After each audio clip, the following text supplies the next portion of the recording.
What's up, you guys? Welcome to The Imagination. I'm your host, Emma, and today I'm honored to introduce you all to LDS Abuse whistleblower, investigative researcher, journalist, and reporter with a master's degree in adult education and training, creator of LDS Abuse, excommunicated lifelong member of the Church of Jesus Christ of Latter-day Saints, loving father, nature lover, and a man on a mission to help members of the spiritual body known as the Church of Jesus Christ of Latter-day Saints know what to expect from their church if they become victims of abuse. Justin Riggs. In case you're new here or missed Justin's first episode, here's a little bit about him and what we discussed last time to catch you guys up. A lifelong member of Church of Jesus Christ of Latter-day Saints, Justin was recently excommunicated from the church earlier this year for his work, which ironically aims to help cultivate a safer environment in the church for abuse victims, children, and survivors. As many of you know from listening to this podcast or similar podcasts, religious institutions have, over time, become cesspools of abuse to happen and for abusers to hide, and the LDS Church is no exception. This is not to say that all members of the church are corrupt or bad. This is to say that Justin has revealed some hidden connections that have been in plain sight all along, connecting the LDS Church to a long-standing relationship with the CIA, as well as exposing the systemic problem of ritual abuse that has since manifested into countless testimonies from survivors who were preyed on by perpetrators hiding behind the goodwill and secrecy embedded into the church's very foundations. In Justin's words, when people get abused in the church and seek help, they think they're going to be treated as a child of God, but instead they learn very quickly that their experience is dangerous to the brand of LDS Inc., and they get treated like a human resource problem. The first time Justin was on, we had a mind-blowing discussion around the PACE memo, which was a leaked document that disclosed ongoing internal investigations of ritual abuse, pedophilia, and Satanism in the LDS Church being conducted by church leadership who documented and covered up dozens and dozens of ritual abuse victim and survivor testimonies. This documentation has surprisingly received very little attention for how serious this issue was, and it's only because researchers like Justin that we even know it exists at all. We also discussed the LDS Church and their long-standing relationship with the CIA and how the abuse these victims were alleging is eerily similar to the testimonies of the many LDS Church ritual abuse and MK Ultra survivors and whistleblowers we've seen and had on this podcast. If you missed that episode, I highly, highly encourage you to go watch it, and I will have it linked in the show notes below. On today's episode, Justin is going to go even deeper into this rabbit hole by presenting additional shocking documentation that shows and proves how there was actually a plan to take over the state of Utah by overthrowing Mormonism and taking possession of the mineral-rich land. That plan involved corrupting the youth of the church by recruiting them into occult secret societies, then feeding them into positions of power, influence, and gain in government, business, religion, intelligence agencies, and the military-industrial complex. And this is just the tip of the iceberg. Our goal with this series is not to degrade or put down religion, church, or anyone's specific beliefs.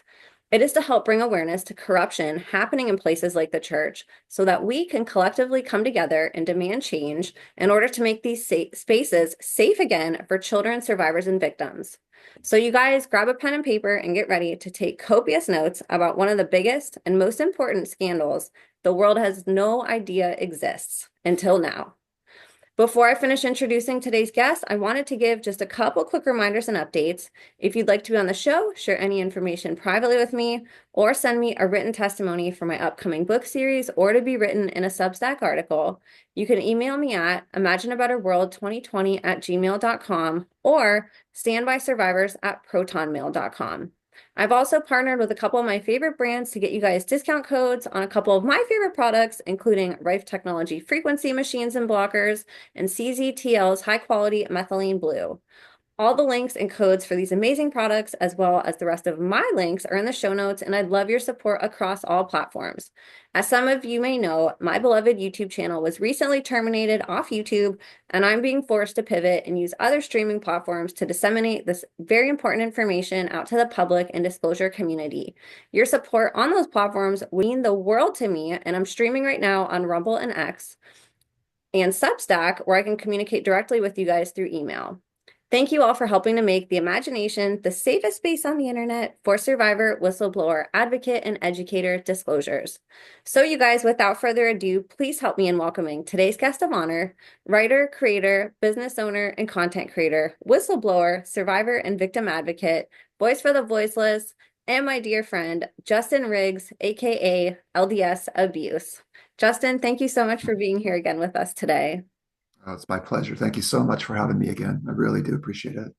Absolutely. Your first episode not only blew my mind, but I know everybody that watched it, the response was really crazy, just how many people had no idea that this existed.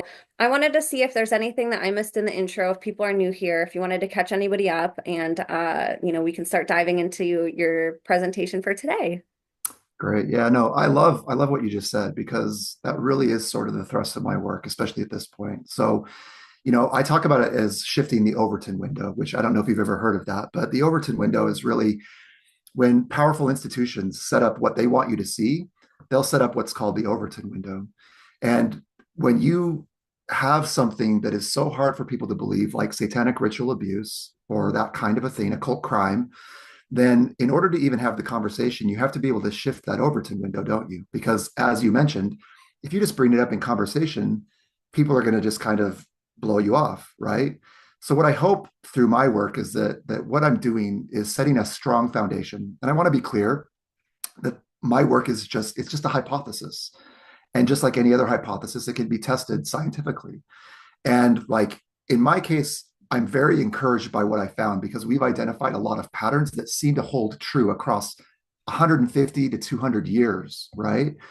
And inside of Mormonism, it holds true. And now what we're beginning to see is that it might hold true inside of other religions as well. Like last week, I have a Twitter follower who introduced me to a man by the name of Albert Mohler, I believe is how you say that, who's a Baptist, whose life follows a very similar pattern to the kinds of Mormons that we're used to seeing, who's also been involved in some scandals inside of the Baptist church.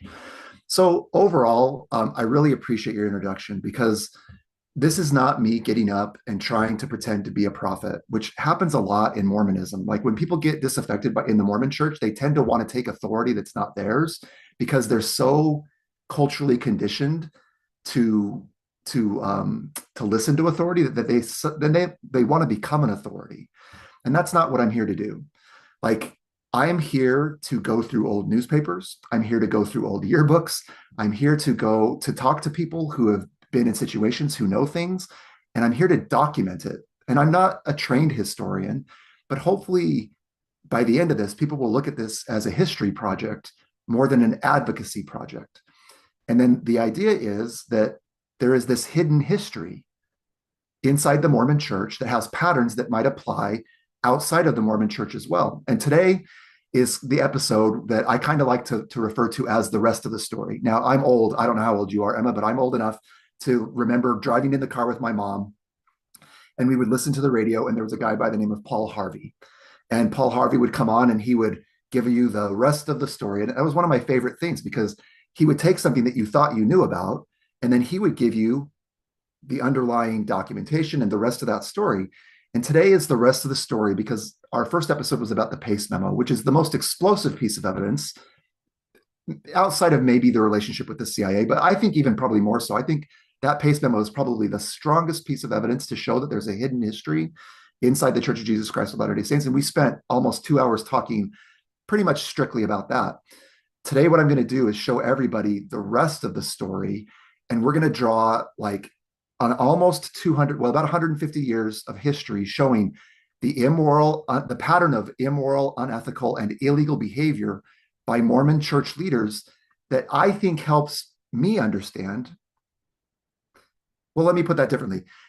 It does help me understand why the church behaves the way it does when there are cases of abuse inside of their church. My hope is that it will help others also understand and that it's not just all in my head. And so I really appreciate the opportunity to come here and present this because the only way to find out if your arguments are good is to put them in front of the world and let the world try to tear them down, right? So I like to say, if anybody has a better argument, you should reach out to Emma. She told you how to reach out to be on her show. And if you feel like you have a better argument than the one that I have with more evidence, then I'm sure Emma would love to have you on the show to explain how you think that this happens. So with that being said, I'll go ahead and share out my screen and let's just go ahead and get started because we always have a lot of information. And I know that I have a limited attention span. And so I try to be respectful of other people too. I could totally listen to this all day. It's so fascinating. It applies to so many other things outside of the church, like you said, but it really, illustrates how this actually happens on a grand scale. And I think, like I said, it can help construct that in somebody's mind who's very critical or doesn't want to believe or can't believe that something this great and grand could happen in, let's just say, a church institution. Yeah. Well, so and it's really funny, Emma, because like my training is really religious in what I'm doing here because in my church I grew up being taught that there's a pattern in all things. And the reason that the Lord gives us a pattern in all things is so that we won't be deceived. So the biggest pattern that I want people to keep in mind that I always talk about in every interview that I do, except for I think the last one that we did, which is kind of funny, but let's introduce this concept today. And the pattern is anybody can say anything, but actions reveal intent. And what I'm trying to get people to understand and see it, and because this is what I see, and again, it could just be me seeing it, but I think it's not just me seeing it. And I think I have plenty of evidence to prove that it's not just me seeing it. But what I see in the Church of Jesus Christ of Latter-day Saints is a group of men at the top of the church who say really wonderful, beautiful things. You listen to General Conference, you go to an event where they're at, and all of their words feel good, right? And there's a lot of different reasons for that. The church employs some marketing firms, like one called Heart Cell in particular. And so it's not all what I would consider organic. But what they tell you is that that's you feeling the spirit, right? And if you're feeling the spirit, then it has to be true. But there's a problem for me with that presentation because I can say anything that I want to. Satan can say anything that he wants to. We have to look at the actions of the people who are sharing the message in order to get a real sense of who it is that we're affiliating with, supporting, and sustaining. And in the case of the leaders of the Church of Jesus Christ of Latter-day Saints, what I would suggest is that there's a pattern of immoral, unethical, and illegal behavior that we need to pay closer attention to before we decide whether we want to sustain, support, and affiliate with this particular group of men who now run this church, which is really, I would say, not much church anymore and a whole lot of corporation. That's just my opinion, right? And I'm going to show you how that happened. So let's start with one of the major reasons that I decided to like latch onto this bone and not let go of it. And the reason is that Russell M. Nelson, who's pictured here, is the prophet of the church right now and the president of the corporation. And so, as we talked about a little bit last time, in the Church of Jesus Christ of Latter-day Saints, the prophet of the church is always the president of the corporation. And at this point, they both have the same name. They both go by the name the Church of Jesus Christ of Latter-day Saints. Well, when you look at Russell M. Nelson's life, there's a lot of problems with his actions. And that's okay. We're all human and we all have problems with our actions. My biggest problem with Russell M. Nelson is that I can't find any indication of repentance in his life, which is kind of important as a Christian and a member of the Church of Jesus Christ of Latter-day Saints. So I can find a lot of him saying wonderful things, and I can find a lot of him making some really poor choices. What I can never find is Russell M. Nelson standing up and telling the world, hey, I made some really poor choices, like joining Sigmakai, for example, and partaking of the Black Supper, which we're going to talk about a little bit today, or joining Skull and Bones, or I don't know, a lot of different things that Russell M. Nelson has done, right? Protecting the pedophile Bill Karstensen is probably the biggest one that concerns me at this point.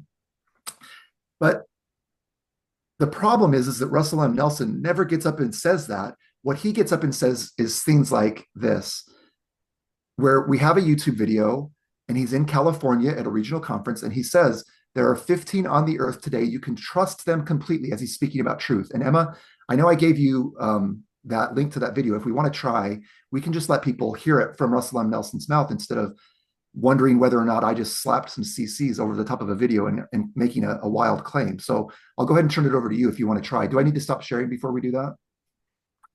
Toward our heavenly home, I plead with you to stay focused on what you know to be true. Increase what you know by studying from sources you can trust. Seek for answers to your questions through prayer, searching the scriptures, and studying the words of prophets, seers, and revelators. There are 15 on the earth today. You can trust them completely. So I'll go ahead and take back the screen share then. But what I want people to recognize is what just happens in a statement like that. When a Mormon goes to a conference and hears Russell M. Nelson say something like that, he's talking about truth. And truth has a very specific definition in the church, which I'm not going to talk about today because I'm not here to preach sermons. But what people hear when Russell M. Nelson says, in order to seek truth, you should pray, which I agree with. You should study your scriptures, which I agree with. And then he lumps in, there are 15 men on the face of the earth that you can trust completely who are prophets, seers, and revelators. That is an incredibly powerful statement by an incredibly powerful man. And I would just suggest that if we're going to do that, we should look at the actions of those men to make sure that they are 15 men that you can actually trust completely. It is important for people to understand that, Justin Riggs is a pretty traumatized individual. And because of my trauma, I don't trust pretty much anybody. And so, I'm not suggesting that people should not trust Russell M. Nelson and the other 14 men that run the Church of Jesus Christ of Latter-day Saints because Justin Riggs says so. I am suggesting that everybody should do the hard work of learning about not just the words of these men, but also their actions so that they can pray and use their scriptures to make wise decisions about whether they should trust these 15 men completely. I clearly don't. And I don't want to pretend that I do. And I'm not here to obfuscate or occult the fact that I don't trust these men. I've written an entire blog article about why I don't trust these men. But I'm not asking people to believe me. I'm asking people to utilize these other things that Russell M. Nelson says that we should utilize in order to determine whether or not we should trust them completely. Today, I'm going to be focused on showing you reasons why I believe that you should not.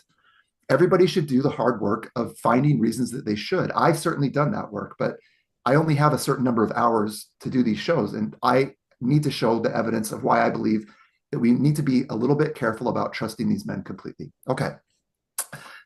So the first thing I want to point out about how all of this may have gone down is that in 1896, the Church of Jesus Christ of Latter-day Saints had a problem. They needed a corporate structure in order to make sure that they didn't lose their property and that there was sort of a continuation process as church presidents died. There was a really big problem when Joseph Smith died, and there was a succession crisis. And that succession crisis was not just about leadership, it was also about property. And so in 1896, the church or the leaders of the church decided to look at what would be the best way to protect the succession and the property of the church. And here's what they came up with. It says, most corporations are fictitious persons who legally represent some collective of natural persons, such as members of a church or shareholders in a company. A corporation's soul, however, is the legal instantiation of an office, such as the King of England or the Archbishop of Canterbury, that has but a single occupant.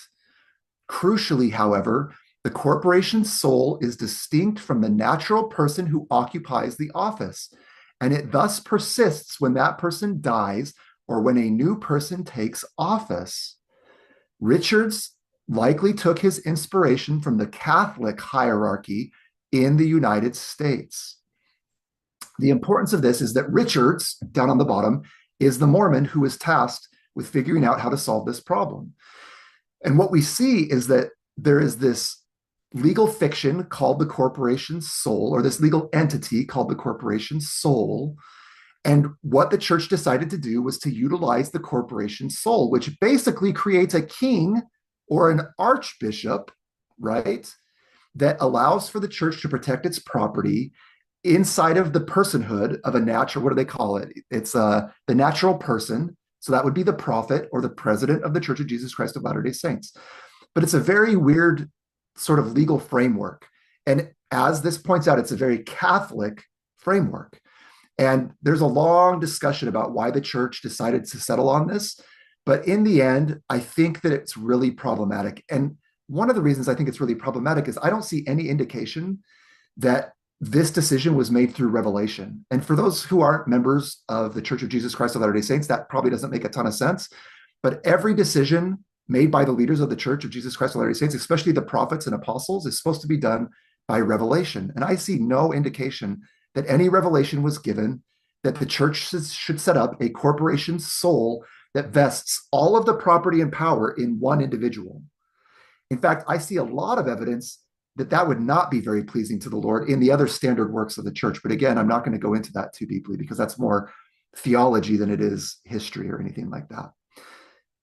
Does this all make sense? This is a little bit tricky, and I want to make sure that I'm explaining it in a way that makes sense. But the idea here is that the church had a problem, and the way that they chose to solve it was to vest all power in one individual, and that individual is the prophet and president of the Church of Jesus Christ of Latter-day Saints. Does that make sense? Okay. So before I really get going on the history side of it, I really just want to point out that, like, again, I'm LDS Abuse. There are many different things that we could look at in terms of like what the consequences of all of what I'm going to share today and like what the consequences of that are in the broader context of things. But I study abuse. Yesterday, I went and I just asked Grok on X. I said, can you list 10 immoral, unethical, or illegal things Mormon leaders have done in the last 100 years? And here's what I want to point out. Grok returned the following result for me. So for those of you who don't know, Grok is Twitter's or X's artificial intelligence, sort of like ChatGPT, right? So it's a chatbot.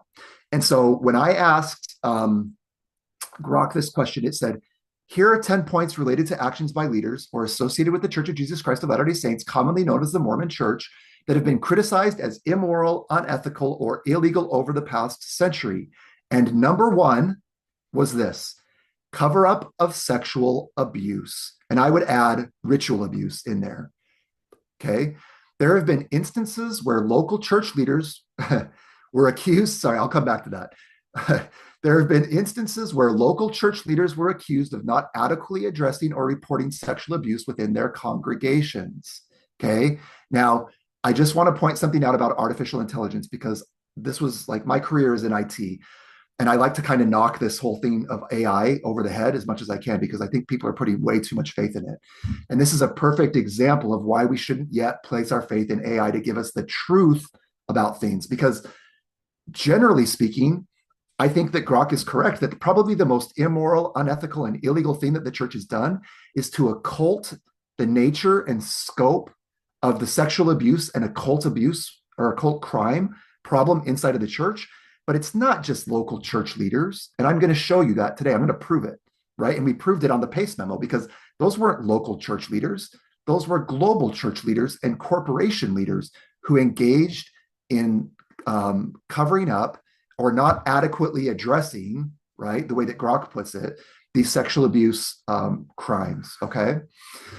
So, but number one on the list of immoral, unethical, and illegal activities in the church is the cover-up of sexual abuse, okay? Okay, let's circle back to 1890 and let's start talking about the rest of the story in terms of how did we get to a place where a church feels like it needs to cover up sexual abuse inside of its organization. So in 1890, the Church of Jesus Christ of Latter-day Saints was in huge financial trouble, especially the leading men inside of the church.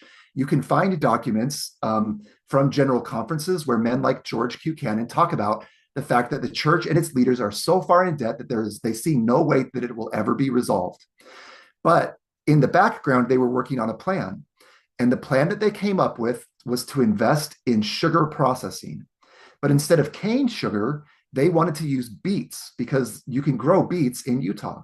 And so a man by the name of Wilford Woodruff, who was the president of the Church of Jesus Christ of Latter-day Saints at the time, right? So if we look, we're just right before, if we come back here, 1896 is when they do this incorporation scheme.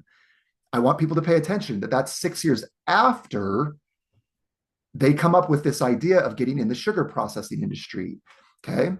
So what Wilford Woodruff said is this: now the inspiration of the Lord to me is to build this factory. Every time I think of abandoning it, there is darkness. And every time I think of building it, there is light. We will build the factory, meaning the sugar factory. We will build the factory if it bursts the church. And this was in 1891, okay? Now, you'll find in later conferences a man by the name of Heber J. Grant getting up and giving Wilford Woodruff all the credit in the world for starting the sugar processing industry inside of the church, or not inside of the church, but in conjunction with the Church of Jesus Christ, or with the support of the Church of Jesus Christ of Latter-day Saints. And he'll joke and say, Wilford Woodruff said we were going to do this if it bursts the church, but it didn't burst the church. It's made us millions of dollars. Hardy har har, right? And it's true. It did make the church. I mean, I don't know the number, but I mean, I would venture to guess that over the, what, 80 years or so that they were really highly involved in this, that it probably made them billions of dollars would be my guess. But that's just me making it, just guessing, okay? What we know is that it's a very strange thing for the Church of Jesus Christ of Latter-day Saints to get involved in the sugar processing industry for this reason. And again, this is religious, so I'm not going to spend a ton of time on it. But inside the church, right, known as the Church of Jesus Christ of Latter-day Saints, there is a revelation called the Word of Wisdom. And the Word of Wisdom is all about how to care for our bodies properly, because as other Christians do, Mormons believe that our bodies are a temple and that we should take care of them. And it's a nutrition guideline given from the Lord himself, according to the Church of Jesus Christ of Latter-day Saints.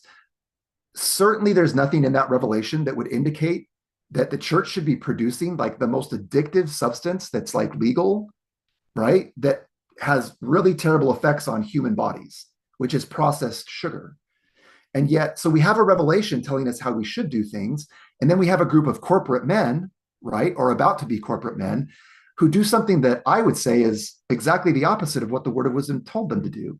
And they began processing huge amounts of processed sugar, which has had a really deleterious effect on human health over the last 150 years, right? So again, just kind of weird, right? Like if you're going to get up and say, I should trust you completely, one of the things that I'm going to look at is, what did the revelations tell you should do? And what actions did you take? And in this case, I see a discrepancy there. Now, that's really hard for a lot of church members to take, especially in Idaho and Utah, because a lot of people's families depended on sugar income in order to provide for their family. And so it's very difficult to talk to members of the church about this, because to them, the sugar factory and the sugar industry was a godsend for them, right? So I understand that that's difficult, but I think we need to look at it clear-eyed and with academic or with like intellectual integrity and honesty, right? Here's the big part about this too, that I think people really need to take into account when they think about whether they should trust these 15 men completely. So it got to the point where, and I have a whole presentation about this, like a 2-hour presentation just on the sugar stuff, but like it comes to a point where the government gets concerned because they see the Mormon church and Mormon leadership involved in what's called the Sugar Trust. So everybody knows about the oil trust. They know about Rockefellers. They know about the Carnegies. They know about the Morgans.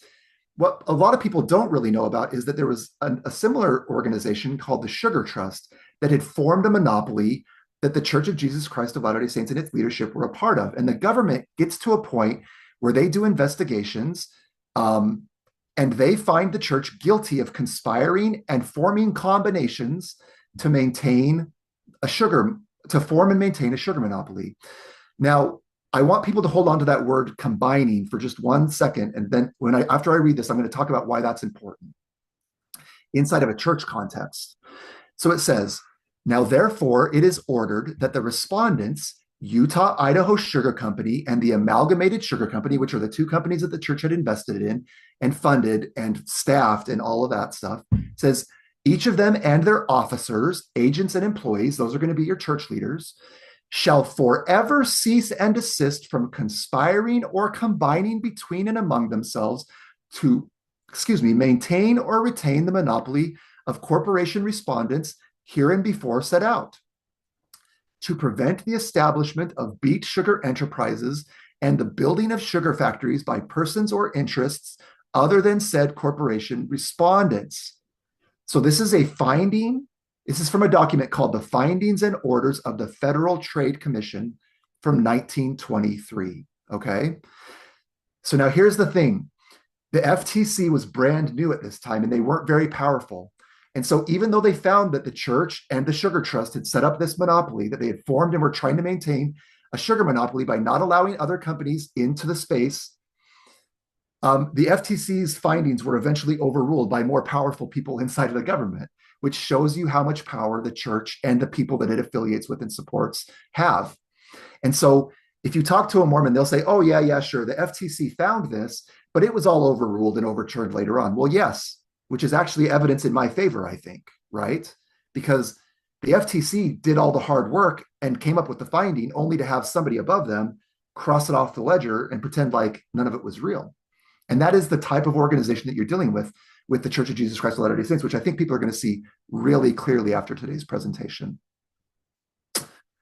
Okay, let's keep moving along. So I heard you mention in the introduction about the conspiracy to overthrow the state of Utah.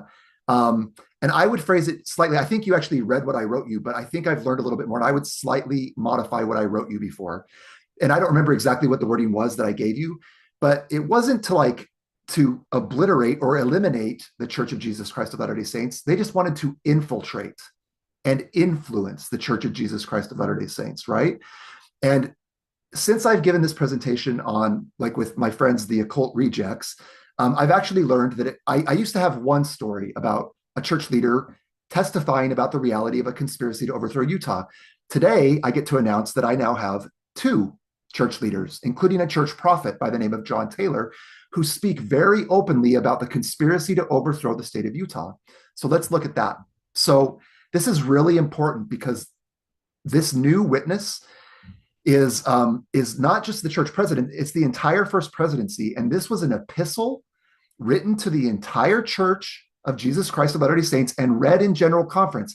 This is as close to scripture as you can possibly get inside of the Church of Jesus Christ of Latter-day Saints without them canonizing it, okay? And it hasn't been canonized, but I mean, it has every piece of criteria that you need to canonize this if people wanted to, because it comes from the very top in an epistle read at general conference, which is the time when you would introduce scripture to the church. And here's what the first presidency says, coming from the journal of George Q. Canon, who was a counselor in that presidency with John Taylor. It says, the scenes which we are now witnessing in this territory are the results of a deep laid and carefully planned conspiracy, which has been in process of formation for years. Its originators knew the elements they had to deal with. I think that's really interesting language, by the way, elements, because Utah is very mineral rich, right? And so I think there may be a little bit of a play on words here. Might just be me. It says, its originators knew the elements they had to deal with, and by cunning contrivance, they have effected a wonderful combination. So there's that word again. And I want to tell you why that word combination is so important. For those of you who have not joined, who've never had the missionaries over from the Church of Jesus Christ of Latter-day Saints or joined the church or been a member of the church, the Book of Mormon is the second book of scripture that the Church of Jesus Christ of Latter-day Saints leans on, right? That entire book, there are two things that are most important in that book. One is that it testifies of Jesus Christ more than any other book on the face of the earth, just numerically, right? It uses the name of Jesus Christ more than any other book. The second thing it testifies about is a group of people who form combinations, or they're called secret combinations. And it's those secret combinations that cause the overthrow of the government and the entire civilization that the Book of Mormon purportedly is reporting on, right?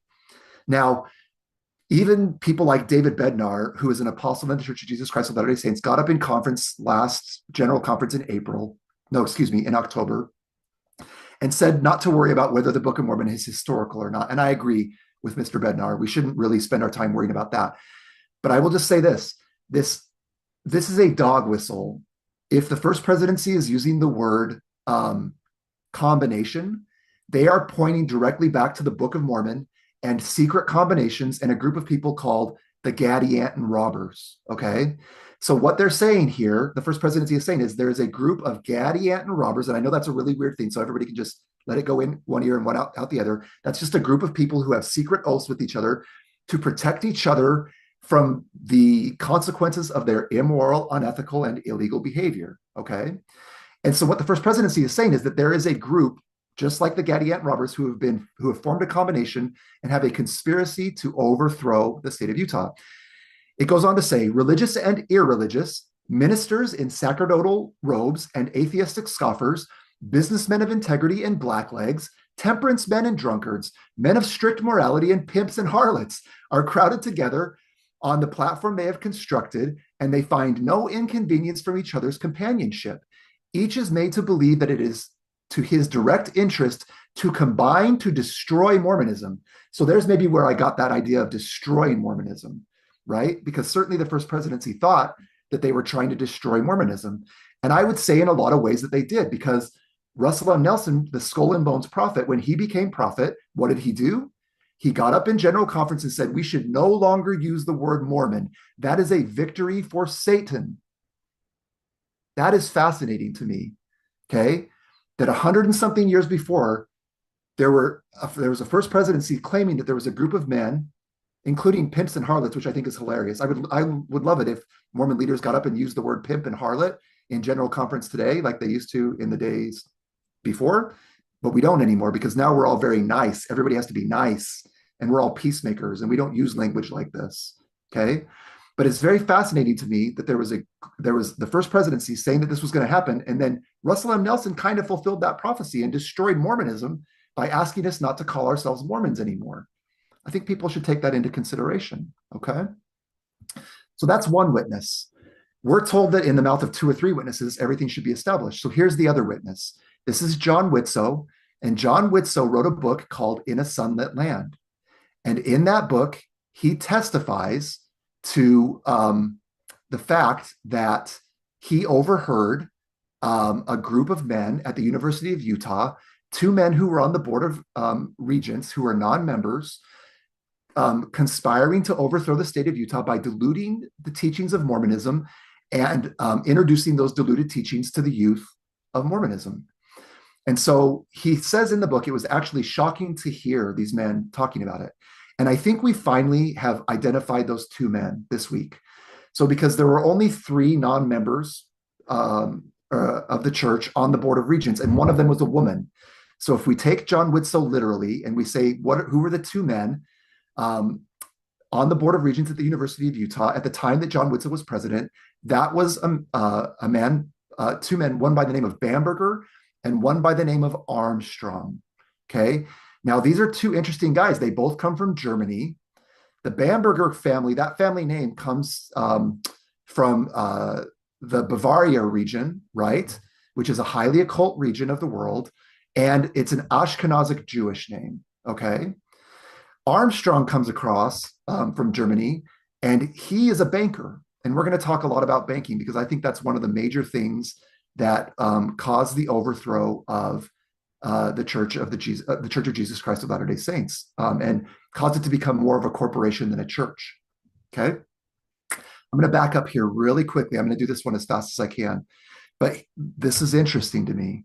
So this is from another journal. It's from the Abraham Canon journal. Okay, and he says, after meeting, Father was speaking to some of the brethren when he said, with the feelings which President Woodruff entertained towards Moses Thatcher, it would not be wise for any of us to mention this matter to him. Father is George Q. Canon, okay? Father said Moses Thatcher's drawing away from his brethren commenced as far as his knowledge concerning it went at a time when the Council of 50 met in the old city hall, and Moses opposed the proposition to anoint John Taylor as prophet, priest, and king. And Moses's opposition prevailed at that time. Moses has constantly opposed the increase of power in the hands of the president of the church. So it's important for people to understand that Moses Thatcher is one of the only apostles to ever get excommunicated from the church. And the reason he got excommunicated officially is that he went to go run for office in like Congress or Senate, I can't remember, and he didn't have the permission of the leaders of the church. And so they excommunicated him. Well, why did he oppose? Why was he trying to gain power? It was because this Council of the 50, which is a very secretive organization, was talking about anointing John Taylor as a prophet, priest, and king. And what's one way to anoint somebody as a prophet, priest, and king? Well, remember, we talked about it earlier. One way to do that is to form a corporation soul, which we know that these guys did.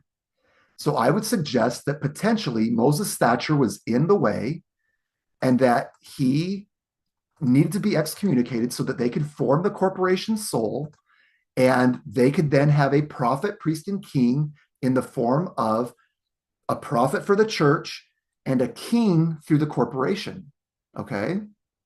Now that's a little bit, and I don't expect anybody to be able to kind of like process that immediately, but I would ask that people just kind of sit on that and continue to look at the evidence that I'm going to present and ask yourself whether or not the leader of the church, the leader of the corporation of the Church of Jesus Christ of Latter-day Saints sees himself more as a king than as a CEO, okay, of a 501c3. I think it's a really interesting question.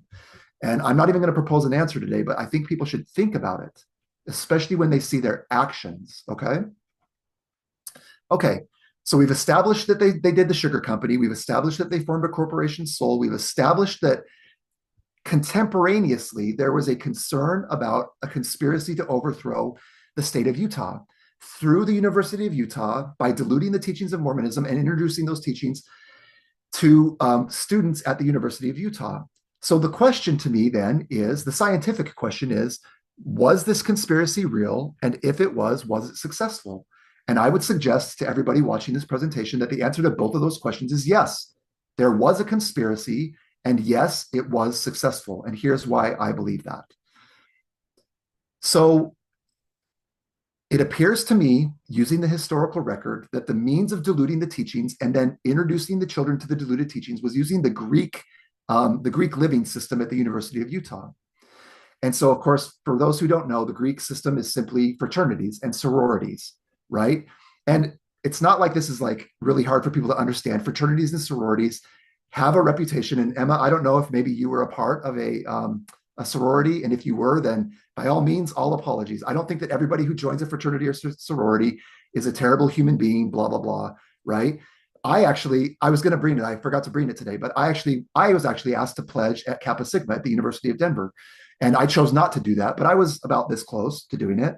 And so I don't want to, it's the same thing you said in your intro. I don't want to paint every fraternity brother and every sorority sister as a conspiring, lecherous, horrible human being, but they have a reputation for a reason, right?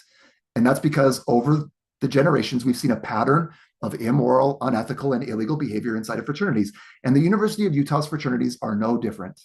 Just because the fraternity or the sorority is inside of Utah doesn't mean that these are angels who formed a Sigma Chi angel fraternity. No, they're just as bad as any other fraternity or sorority that you've ever seen, okay? So what I see is 4 generations of double-minded men and women, but mostly men, if I'm being honest.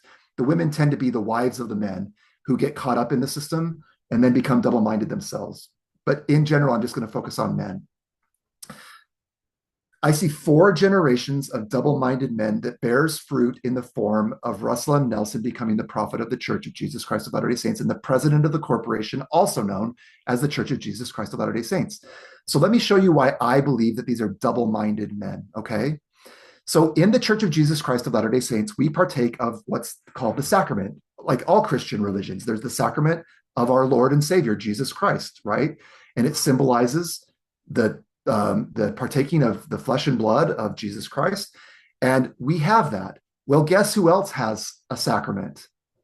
Sigma Chi, which is the fraternity that hundreds and hundreds of LDS men have joined, also has a sacrament as part of their ritual. So this diagram comes directly from the Sigmakai Ritual if you believe that WikiLeaks leaked the right document. I've never heard of WikiLeaks leaking the wrong document and getting sued for leaking the wrong document. So I have a high degree of confidence that this is the actual Sigmakai Ritual, okay? And what you have here is the proper arrangement for what they call the Black Supper. The Black Supper is part of the ritual, and it says here, the Black Supper in the fraternity is a serious and solemn ceremony used as a preliminary introduction to the formal initiation. The primary purpose of this ceremony is to impress candidates with the seriousness of our teachings. It is a lesson in personal responsibility. The ceremony sets the scene for the quest, which is another part of the ritual, and gives the candidate the encouragement of the chapter for the symbolic mission he will undertake. Okay, I hate to even say this, okay? But for those who follow you and also follow Q, they're going to latch on to that symbolic mission because Q is fond of saying symbolism will be their downfall, right? I am not a Q guy. I followed Q very closely for a long time just to get a sense. And I'm very on the record stating that I'm not really like a huge believer that Q is the white hats, right? I look at it more like uh, white squares and black squares on a chessboard.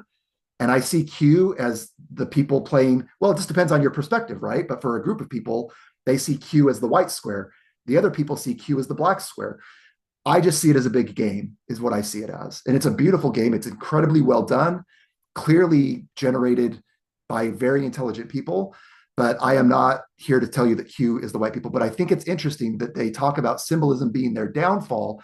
And who is it that utilizes symbolism more than anybody else in the world? Well, it's occult secret societies like fraternities, isn't it? Okay.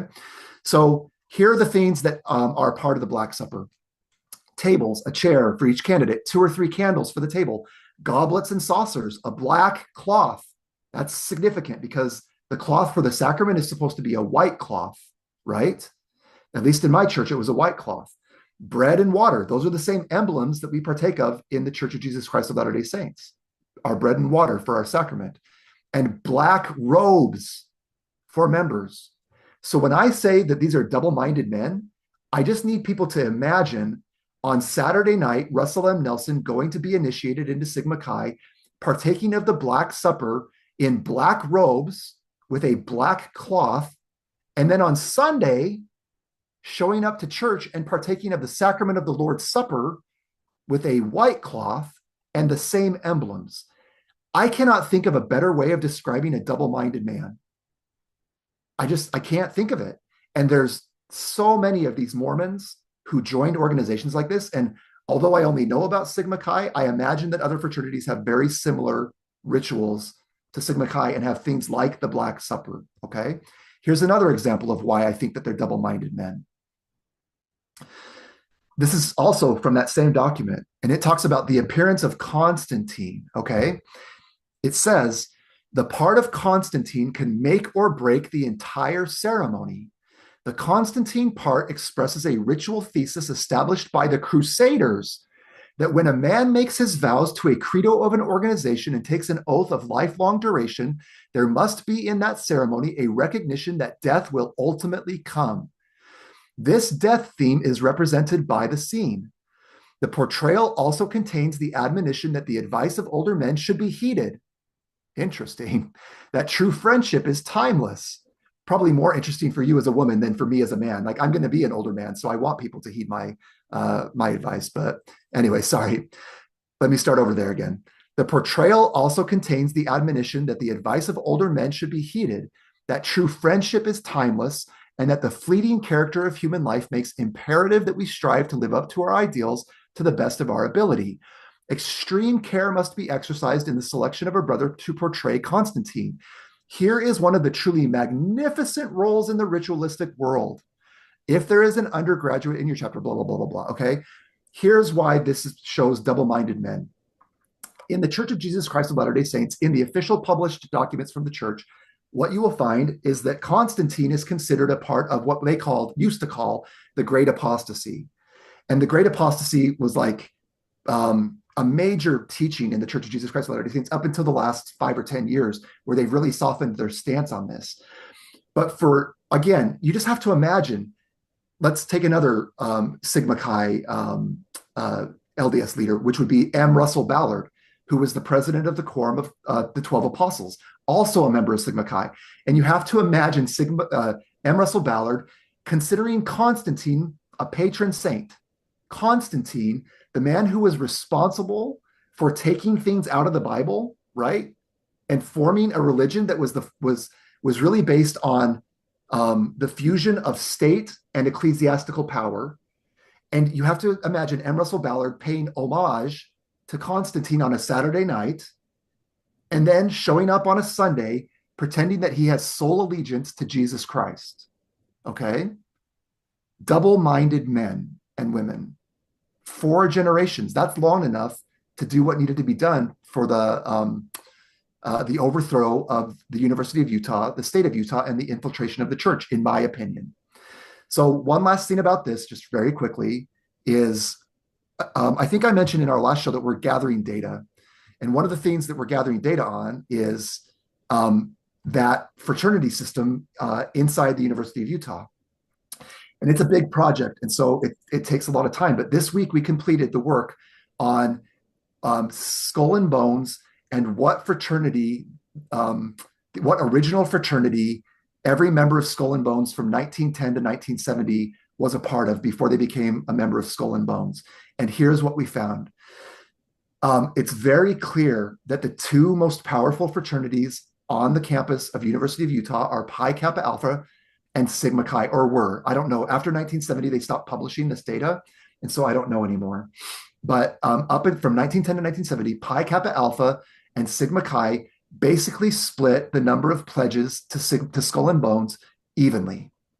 Okay, there were a few years where it appears that Sigma Chi was under probation and didn't have the ability to put anybody in Skull and Bones.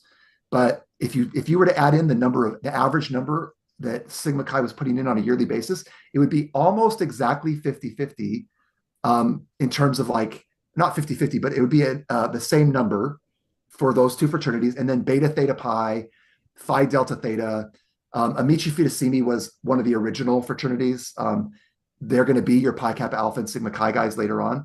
But we can now start charting and graphing and showing the power structure at the University of Utah as it relates to the Greek system. And what's very clear is that Pi Kappa Alpha and Sigma Chi were the most powerful fraternities. That's only interesting because it just so happens that the most powerful people inside the church hierarchy that joined fraternities are also Pi Kappa Alpha and Sigma Chi members.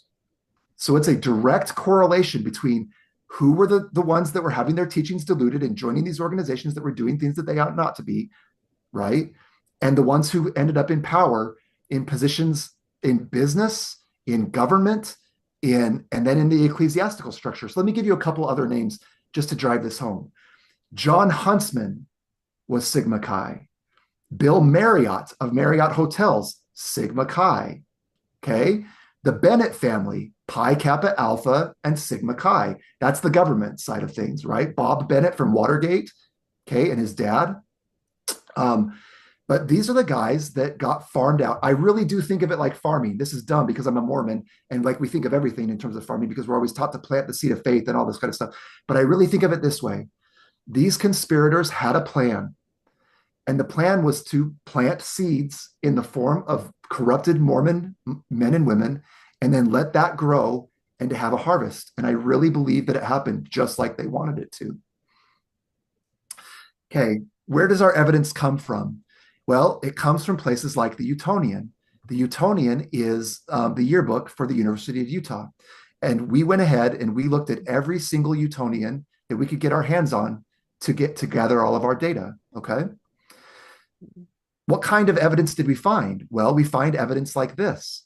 We find evidence that the Skull and Bones chapter at the University of Utah came directly from Yale, because in the Utonian, it tells us Skull and Bones was founded at Yale University in 1882, and on May 18th, 1909, 11 men of the junior class of the University of Utah became charter members of the society at this school.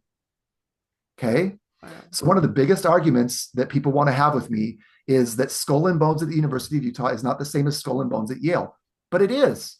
And we know it is because the Utonian told us, and we took the time to look through every single Utonian, okay?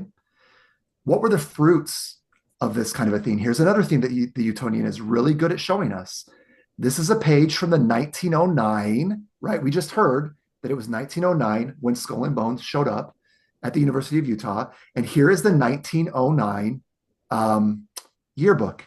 And I want you to notice something, okay? You've got your fraternities, and these are the ones that are already there on campus. But I want you to look at the goat, and I want you to look at the numbers, 3, 2, and then it looks like could be a 2, could be a 3, but I just want you to look at the horns. How many horns or how many ears? And what we know is that these guys love their symbolism. And this appears to me to be the announcement that 322, which is the insignia, I guess, of Skull and Bones, has made it onto campus. Okay, 322. Now, there's something really weird and interesting about this. it looks to form a triangle, 322. And there is a document called, I think, the Plimpton tablet or something like that. I can't remember. It's a Babylonian tablet about um, uh, sexageminal, I'm not going to be able to pronounce that right, trigonometry. And I think that one of the reasons that Skull and Bones may have used 322 is that it's part of this Plimpton Babylonian tablet. But anyway, the overall point here is simply this. Skull and Bones makes its way from Yale to the University of Utah, and it shows up in the yearbook, which is one of the best sources that we have. Here's another example. This is the University of Utah, but who do they want to be like? Columbia, Stanford, Harvard, Cornell, and there's Yale. And look who they put right next. In between Columbia and Yale is Utah. And that's true. Columbia, Yale, and Stanford have a high number of Utahns who go to study at those schools. Okay. What kind of people are we dealing with? Well, here's a picture of some fraternity people at the University of Utah. And their sign says IKKK. This is 1970. So I would consider this a little bit after civil rights, but it's still when the church is extremely racist. And we're going to talk about that a little bit more at the end.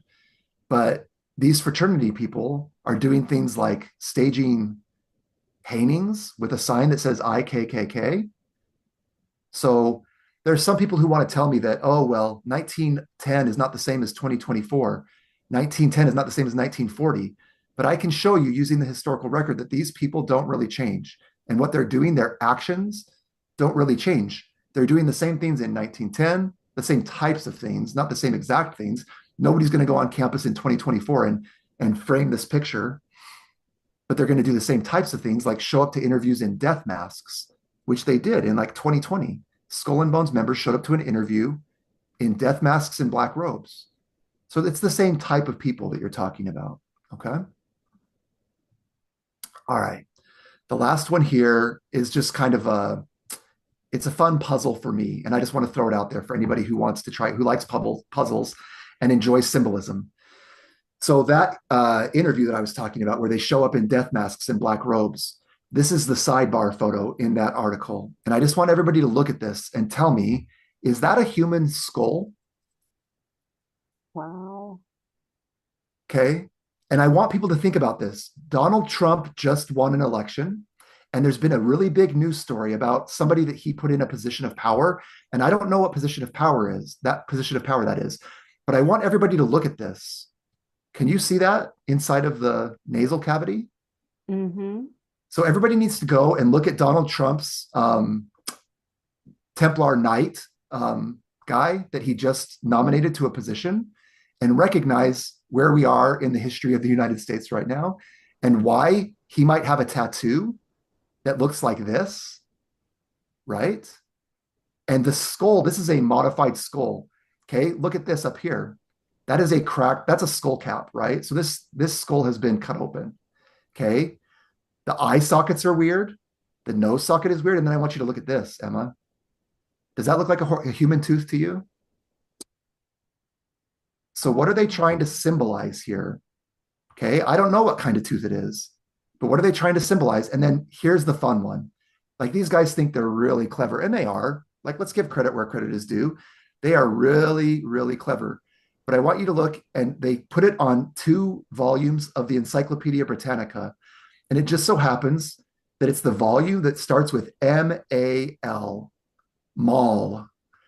Do you know what the suffix mal means, Emma? It means evil, bad, right? Like Maleficent from your Disney movies, or malevolent, right? Or to malign. Okay. The other volume starts with S-A-R. And this part of the puzzle, I don't quite understand. I have some sort of interesting hypotheses about it, but I'm not going to go into it because it's a little bit graphic, to be honest with you. But all you have to do is look at the picture that was provided to the newspaper by the Utah Skull and Bone Society to see that they think they're really clever, and they're using symbolism to tell you something if you look closely enough. And I'll let everybody decide what it is that they're trying to tell you, because I got to keep moving here. Yeah, kind of wild, huh? Yeah. So, but that's who we're dealing with. And this is Russell M. Nelson. Russell M. Nelson was a part of Skull and Bones, as was another Mormon apostle, Robert D. Hales was a member of Skull and Bones, as were a lot of these like powerful government guys, like the Bennett family. Okay. That's who we're talking about. Running a church, theoretically, but really, I think running a corporation. Okay. All right. Whew. Let me take a deep breath here for a second. This is exciting. One of the major things that I think that we've uncovered that is really that hidden part of Mormon history that nobody really knows about is this piece of Rotary International and the United Nations and the Mormon Church. And again, I have an entire 2-hour presentation on this, but I'm just going to show you what I think are the 3 critical things about this, okay? So Rotary International is an organization that has like the highest degree of respect from the United Nations that you could possibly have. There is like a Rotary International Day at the United Nations every single year. And these 2 organizations are tied at the hip, okay? What we didn't know is that there's a third piece to that that's like a braid, okay? And the third piece of that is Mormons. And what I've proven is that every Mormon leader from the time that Rotary International finds its way into Utah, which is the same time that Skull and Bones is being fired up around 1910 and 1911, prominent Mormon leaders are involved in Rotary International and then later on the United Nations, okay? I'm going to give you 3 examples or three things to look at here for anybody who wants to do deeper research on this. One is very important, okay? Probably the most powerful and influential Mormon to be a part of Rotary International was a man by the name of Mariner S. Eccles. For those who don't know Mariner Eccles, he is considered the father of the modern Federal Reserve, which again is a huge topic of conversation right now, because you've got Elon Musk saying that he's going to bring in Ron Paul for the Department of Governmental Efficiency and get rid of the Federal Reserve, right? Which may or may not be true, but this is like contemporary importance, right? And the person responsible for that Federal Reserve, which a lot of people think really put the United States of America into bondage and slavery, the man responsible for that is Mariner Eccles, who was also a part of the Logan Rotary Club, not just a part of, he was one of the charter members of the Logan Rotary Club. So what I can guarantee you is that when Mariner Eccles threw his name behind the Logan Rotary Club, everybody in Utah who was anybody wanted to be a part of the Rotary Club, because that's where you're going to get access to power, influence, and gain through commerce. Again, kind of a double-minded man thing. You've got a bunch of religious people joining a commerce club, right?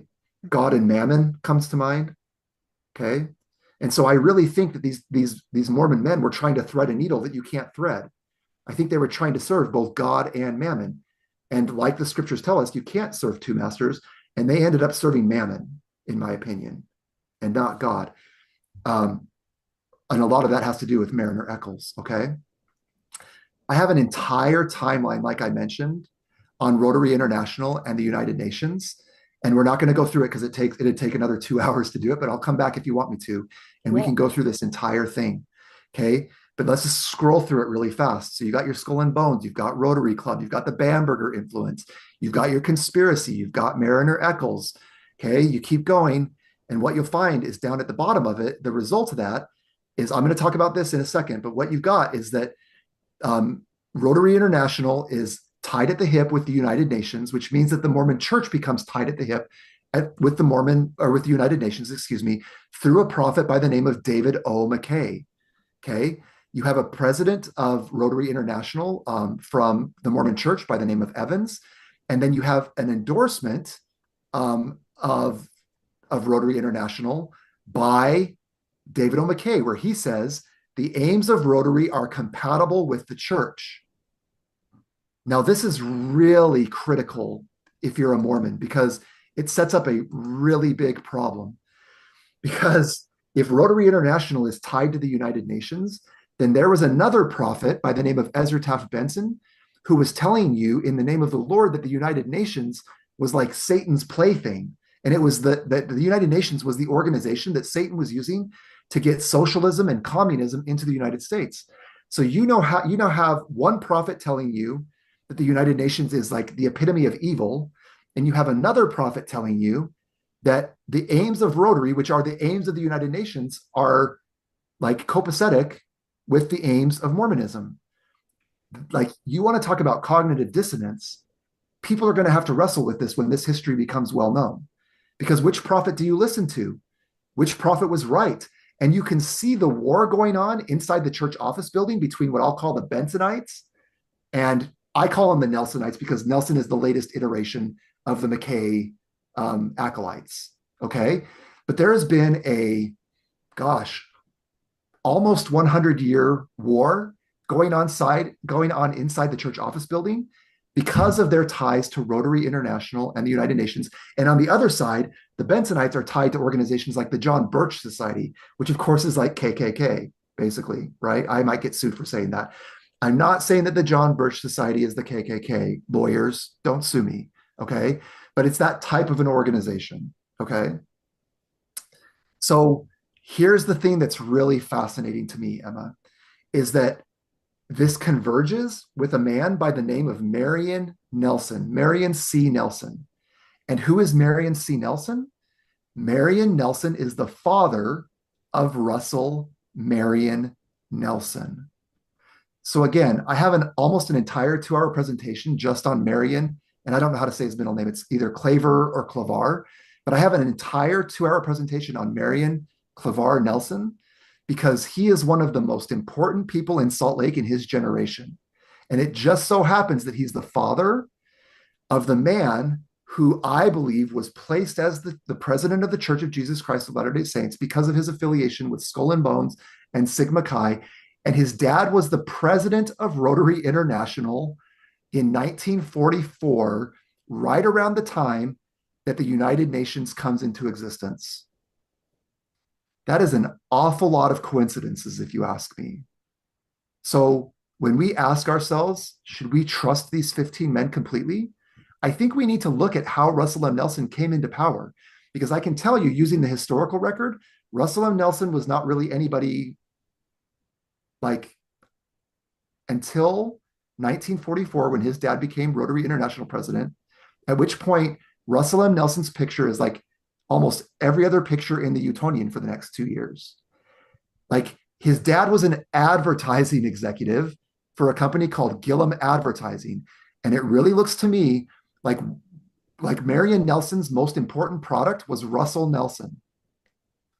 That's a little bit harsh as it comes out of my mouth.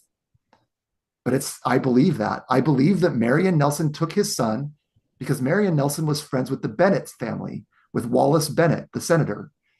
And I think they may have cooked up a little plan to advertise Russell Marion Nelson as this super righteous, super bright, which he is super bright, no question about that, guy, and started him on a path that eventually led him to become the president of the Church of Jesus Christ of Latter-day Saints and the president of the corporation known as the Church of Jesus Christ of Latter-day Saints as well.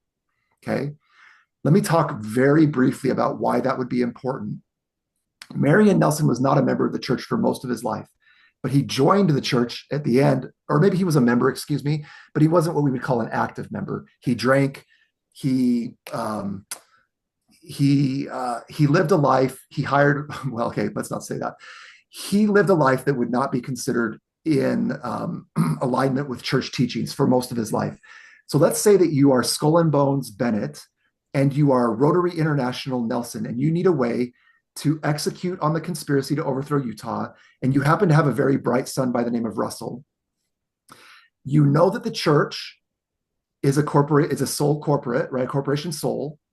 And you know, if you know that, because you're in commerce, you know that the person who is the president of the Church of Jesus Christ of Latter-day Saints, the corporation, literally is one of the richest people on the face of the earth, because in a corporation sole, all of the assets belong to what they call the incumbent. Okay. So let's just say, for example, that you wanted to build a huge war chest that eventually you wanted to turn over to the United Nations.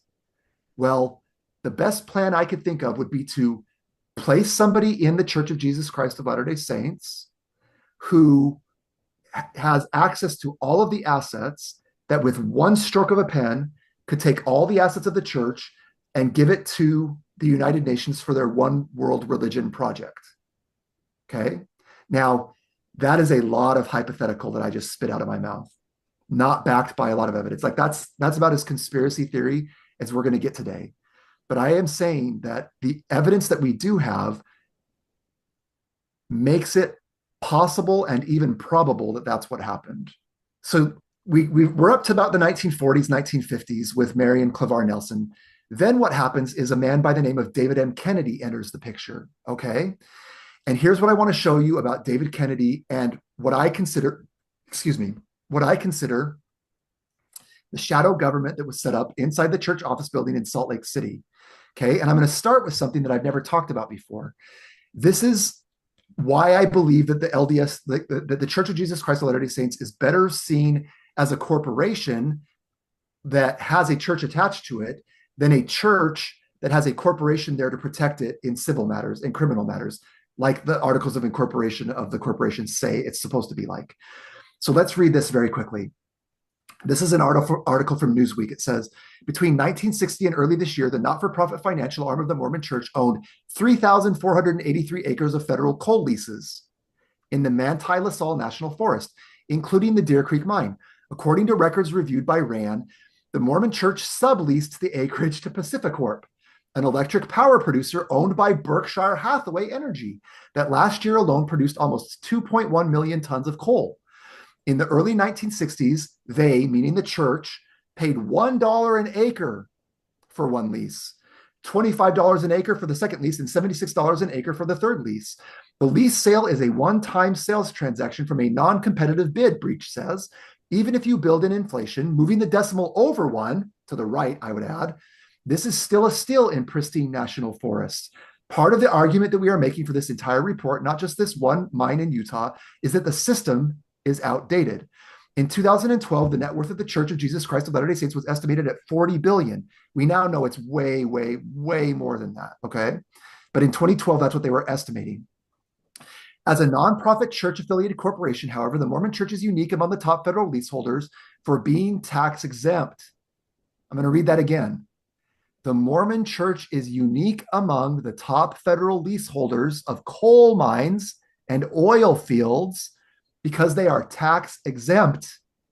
The researchers were not able to determine what the leases cost more recently, but Breach says, given the market and comparing the church to other companies, it would be fair to say that this business has been lucrative through the decades. The Mormon Church, through a spokesman, of course, declined to comment. And then PacifiCorp decided to close the mine when this became public knowledge, right? So I want you just to imagine, this is something that most people don't know and understand about the Church of Jesus Christ of Latter-day Saints, okay? The Church of Jesus Christ of Latter-day Saints is one of the biggest landholders in the United States. They routinely beat out Bill Gates for land, okay? On that land are things like oil reserves, gas reserves, other mineral reserves, and the church is using that to create incredible amounts of wealth as a tax-exempt organization. That is a sweet deal. Okay, now the question is it moral and ethical? And everybody's going to have to answer that for themselves. I know what I believe, but I'm not going to tell you what to believe, okay? Now, what does David Kennedy have to do with this? Because we were talking about David Kennedy. David Kennedy is one of the most powerful Mormons that nobody knows about, okay? So a little bit of background. David Kennedy was born in Randolph, Utah, but eventually became like the head of the sixth biggest bank in the United States of America, a bank by the name of Continental Illinois. Now, everybody knows the saying too big to fail, and we all think that that came into existence in 2008, but it didn't. It came into existence when Continental Illinois failed, and the government decided that Continental Illinois was too big to fail and bailed it out in the 1980s. That's a little bit after David Kennedy was affiliated with the bank, but he's the one who grew the bank to the point where they were able to take the kinds of risks that allowed for the bank failure in the 1980s, where too big to fail became a part of our nomenclature, okay? David Kennedy was also in the Nixon administration, okay? He was the head of the Department of Treasury, okay? He was the Treasury Secretary. That is like one of the three most powerful positions in the United States.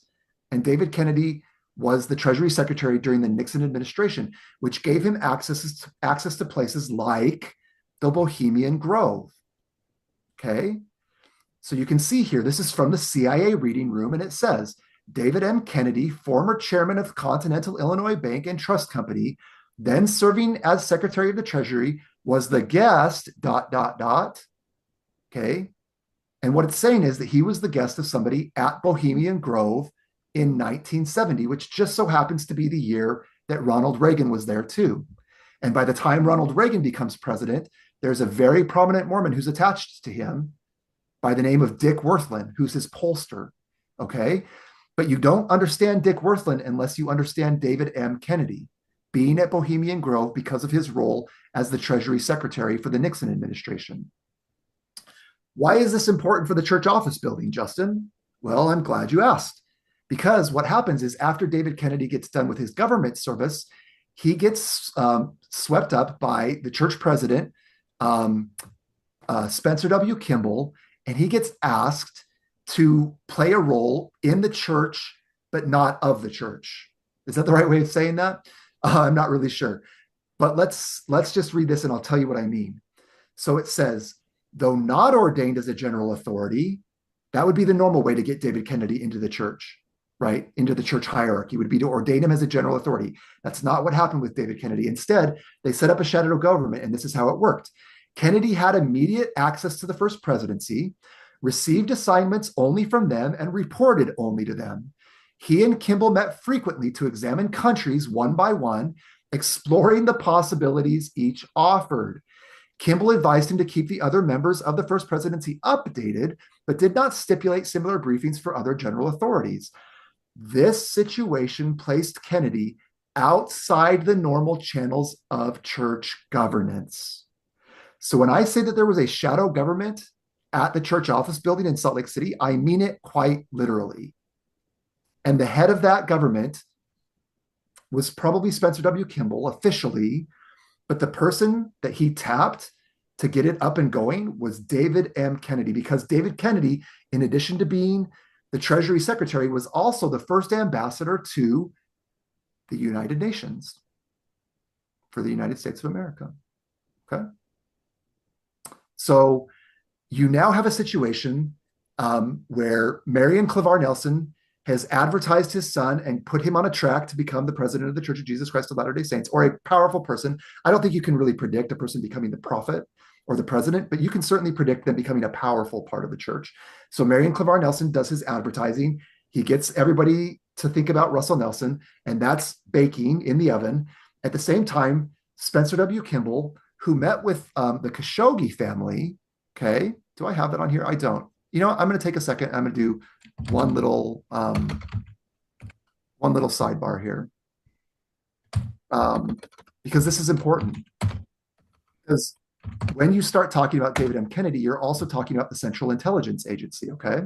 Mm. So David M. Kennedy was friends with a man by the name of Mikhail Sindona, and Sindona is known as God's banker. The reason he was known as God's banker is that he was the interface between the CIA, Opus Dei, which is a Vatican organization, right? And so he was laundering money and eventually ended up in jail. Okay. He was also a good friend of David M. Kennedy, who had he was a stakeholder in a Sindona bank, which I'm going to talk about in a little bit. But here's what I want people to understand. When we're talking about Spencer W. Kimball bringing Kennedy into the church office building to set up a shadow government, here's what's also happening. On Wednesday, June 8th, 1977, Spencer W. Kimball wrote in his journal, and you cannot find this in his journal anymore because church historians stripped it out of the official record in order to whitewash history. But we caught it before they did that, and I have a copy of it. And here's what it says. Held a meeting of the first presidency at 8 o'clock this morning. At 9:45 a.m., I excused myself from the meeting and met with a Dr. Mohammed Khashoggi and members of his family from Saudi Arabia, who are here for the dedication of the new international center that is being erected out west of the Salt Lake City airport. Well, who is the Khashoggi family? Okay. The Khashoggi family is this guy. Okay. And what I'm proposing is that the Godhead of the shadow government set up in the church office building in Salt Lake City are people like the Central Intelligence Agency, Adnan Khashoggi, and a company called Triad America. Now, I don't have time to go through all this, okay? But I just want to point out that we have the Kimball Khashoggi meeting that I just showed you. We know that Kennedy was involved with Triad America because I found the newspaper clipping where David M. Kennedy is going to be the speaker, where it's being sponsored by Mobil Oil Company Corporation and Triad America. So we know that Kennedy knows all about what's going on with the Khashoggi family, the CIA Khashoggi family. Okay. We also know that the Mormon church was willing to let them build this Triad Center blocks away from the church office building, and it was going to dwarf the church office building.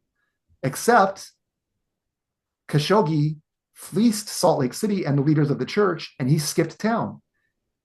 And the church ended up having to buy this real estate after investing in Khashoggi, allowing Khashoggi to quote unquote invest in Salt Lake City for the betterment of the city. Okay. But it's all one big happy family. CIA, Khashoggis, Russian assets. Okay. Kimball. Did I already say Kennedy? I think I did. Okay. And then you're going to pull in people like Bruce Lindsay. I think that's his name, Bruce Lindsay, who's the father-in-law of Council on Foreign Relations apostle Garrett Gong, who, surprise, surprise, was making $260,000 a year as a member of a board of directors of a oil company, despite having no experience in the oil industry, although he did have access to some countries that an oil company would want. Okay. So anyway, the whole point there is simply that David M. Kennedy, Gordon Bowen, Beverly Campbell, Ralph Hardy, Bob Barker, Donald Ladd, okay? This is the shadow government. And they're based out of Washington, D.C., but they're working with David Kennedy in Salt Lake City, through Salt Lake City, to set up a shadow government because they feel like the church isn't progressing as fast as it needs to. So they decide to play the role of God, okay? And to the point where they name their city Mount Olympus, which we're going to talk about in a second. All right, we're going to keep moving. I'm going to go pretty fast on this part because we already talked about CIA, right? So I have a whole timeline for this that I could come back and we could spend 2 hours talking about the church's involvement with the CIA and IBM and so on and so forth. But let's just talk very quickly about Beverly Campbell, Sergeant Shriver, and who I call the international man of mystery, Arwell Pierce Campbell, who was the husband of Beverly Campbell. Okay, but what I want to point out is that this is from 1984, which is the same year that the church endorsed the mission of the CIA. And in her record, Beverly Campbell writes, "We at last came to the understanding that what was important was setting ourselves on some sort of a career track and that the rest would unfold. Pierce interviewed with several companies and settled on a position with an international corporation named Dyne Electron. I explored a few options and then was approached by the director of the Kennedy Foundation." Okay, so here you have a major power couple inside the church, Arwell Pierce Campbell and Beverly Bruff Campbell. Beverly Bruff Campbell ends up working for the Kennedy Foundation, of all places. And Arwell Pierce Campbell ends up working for a company called Dyne Electron, which it just so happens is a CIA cutout that has been charged with human trafficking. Beverly and Arwell purchased land that backed up to Langley. They built a huge house and called it the Embassy. And they brought ambassadors and other really prominent people over to the embassy over and over and over and over again during their time in Washington, D.C. Okay. So once you get this shadow government set up, I am going to propose that Arwell Pierce Campbell is probably one of your CIA agents inside that shadow government. And we have a FOIA request to find out, but I don't know if they'll tell us, even if we're right. Okay. But everything about Arwell Pierce Campbell screams CIA asset. Okay. So that's part of this. So again, January 84, Beverly Campbell is talking about the jobs that she and Arwell took. Oh, one other really important thing about Arwell Pierce Campbell and Beverly Campbell. Remember that the Khashoggis are Saudi Arabian? In her book, she talks about being in Virginia and trying to purchase land in Virginia using our Saudi Arabian investors' money.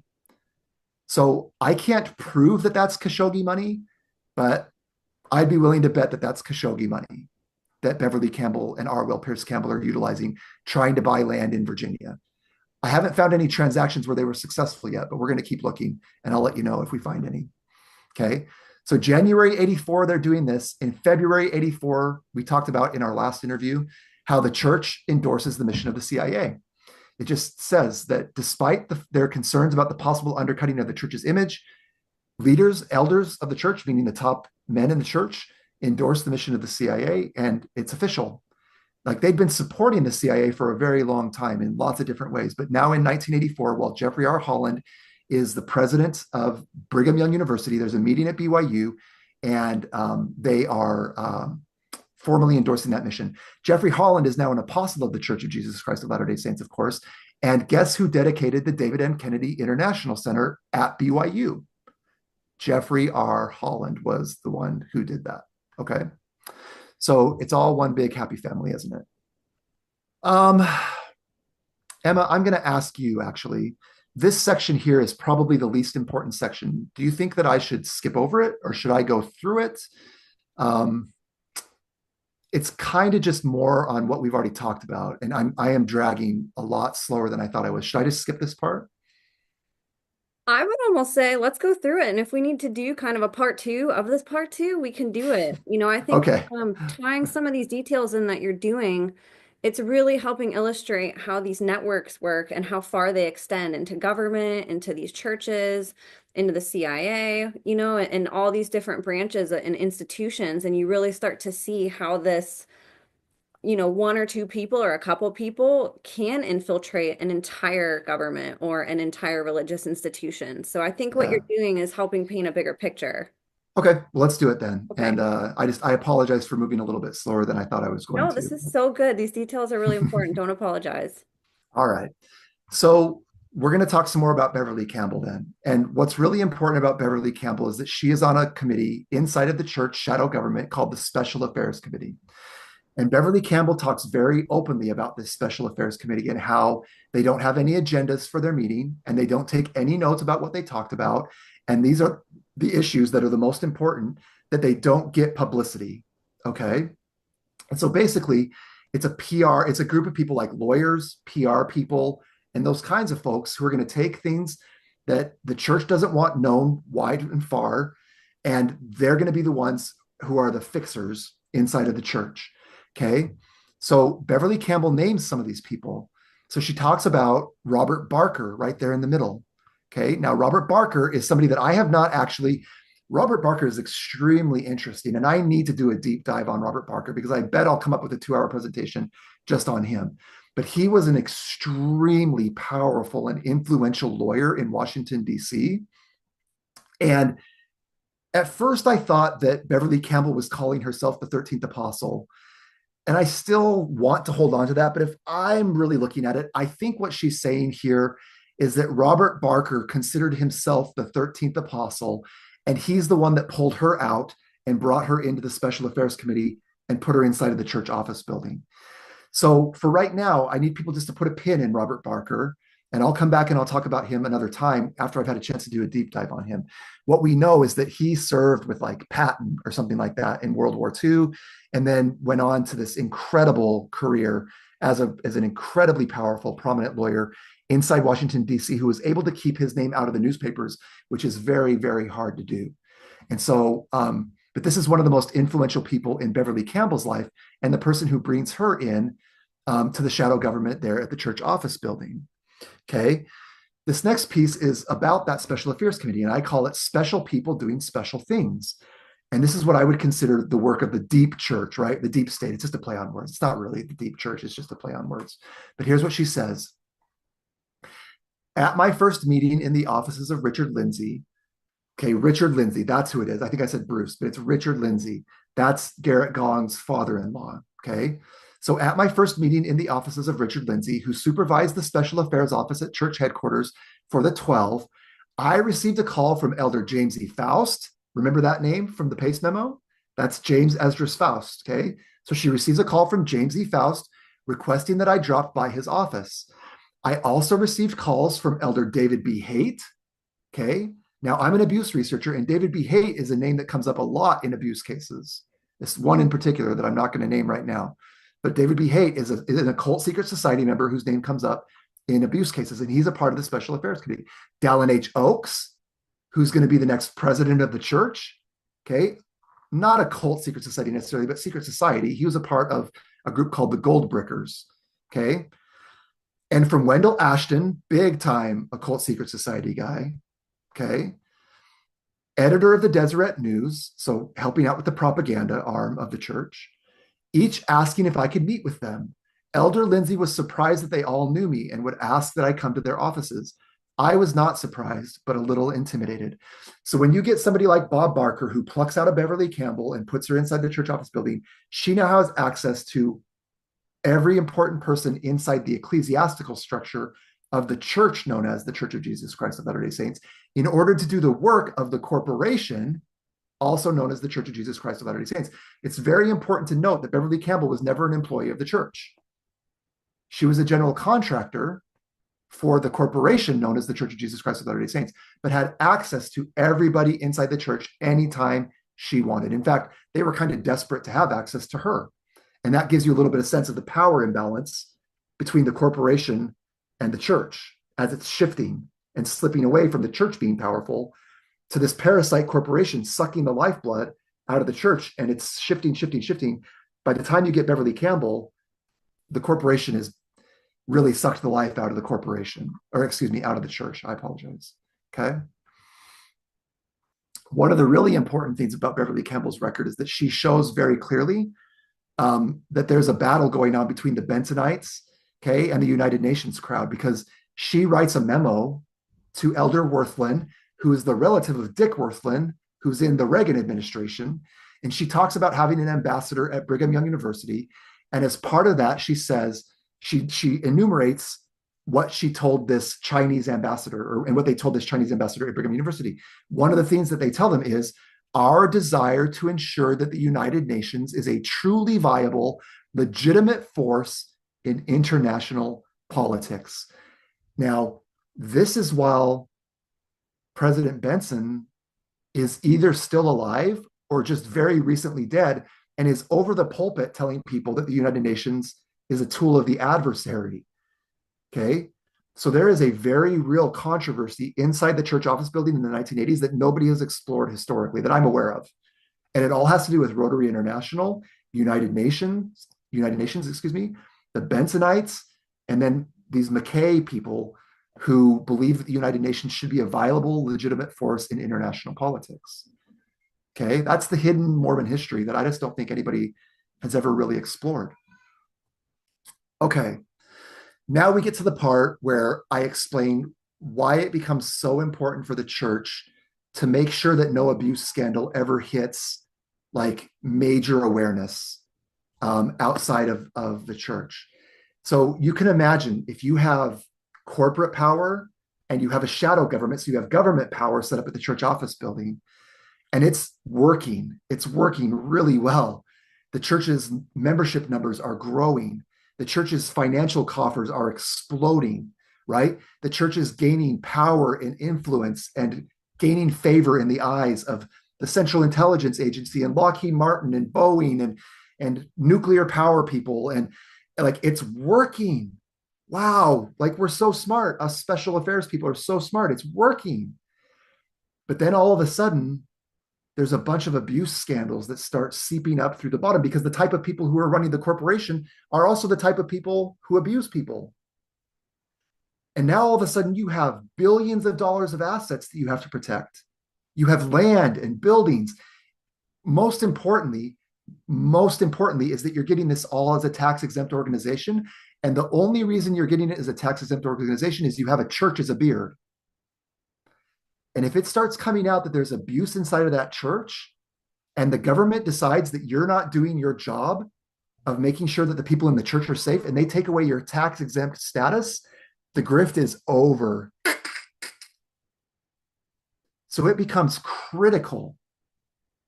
Like, it's like, because it has to be one of the top priorities to make sure that none of these abuse scandals like the Pace memo ever gets any traction. And so they spin up a propaganda arm. Well, they already have it, but they really put it on steroids, right? Propaganda and also intelligence. So like spying on members through that strengthening the church members committee that we talked about in our other interview. Okay. And it's all to protect the image and assets of the corporation because it's working. Everything's working. And it would be the worst thing ever to find out that the church has an abuse scandal, an occult crime scandal, and people stopped joining the church. And then the government started looking at us and saying, wait, that's happening inside of your buildings. Why are you guys so focused on coal leases and so little on abuse victims? Hey, you're not a 501c3, are you? Ruh-roh, right?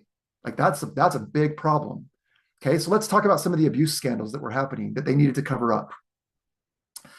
So I mentioned that these guys kind of think that they're gods. And one of the ways that you can see that they think that they're gods is that they named the town in Utah where they all live Mount Olympus, which is the home of the Greek gods. So you can kind of see the psychology of these guys. They're building cities, and then their streets are called Athens Way and Jupiter Drive.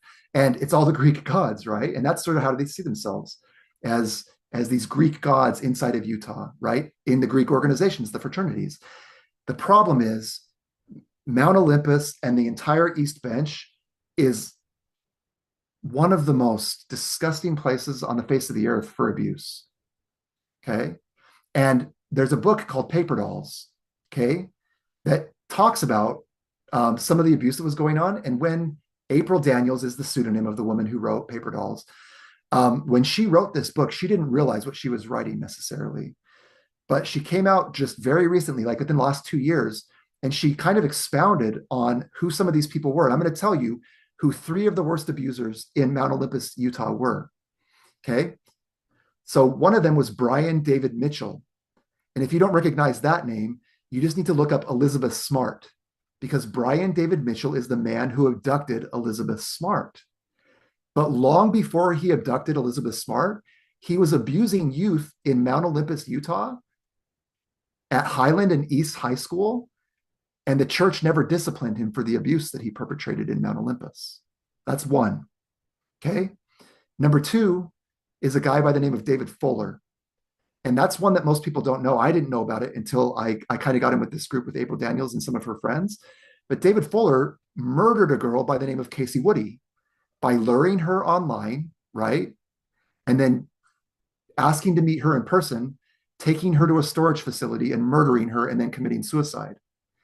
But before David Fuller was the murderer of Casey Woody, he was an abuser in Mount Olympus, Utah, who wasn't punished for his sins and crimes of abuse in Mount Olympus, Utah, which allowed him to go through the years and then murder Casey Woody.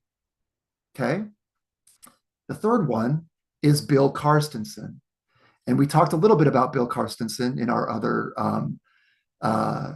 episode, but Bill Karstensen is an extremely important story.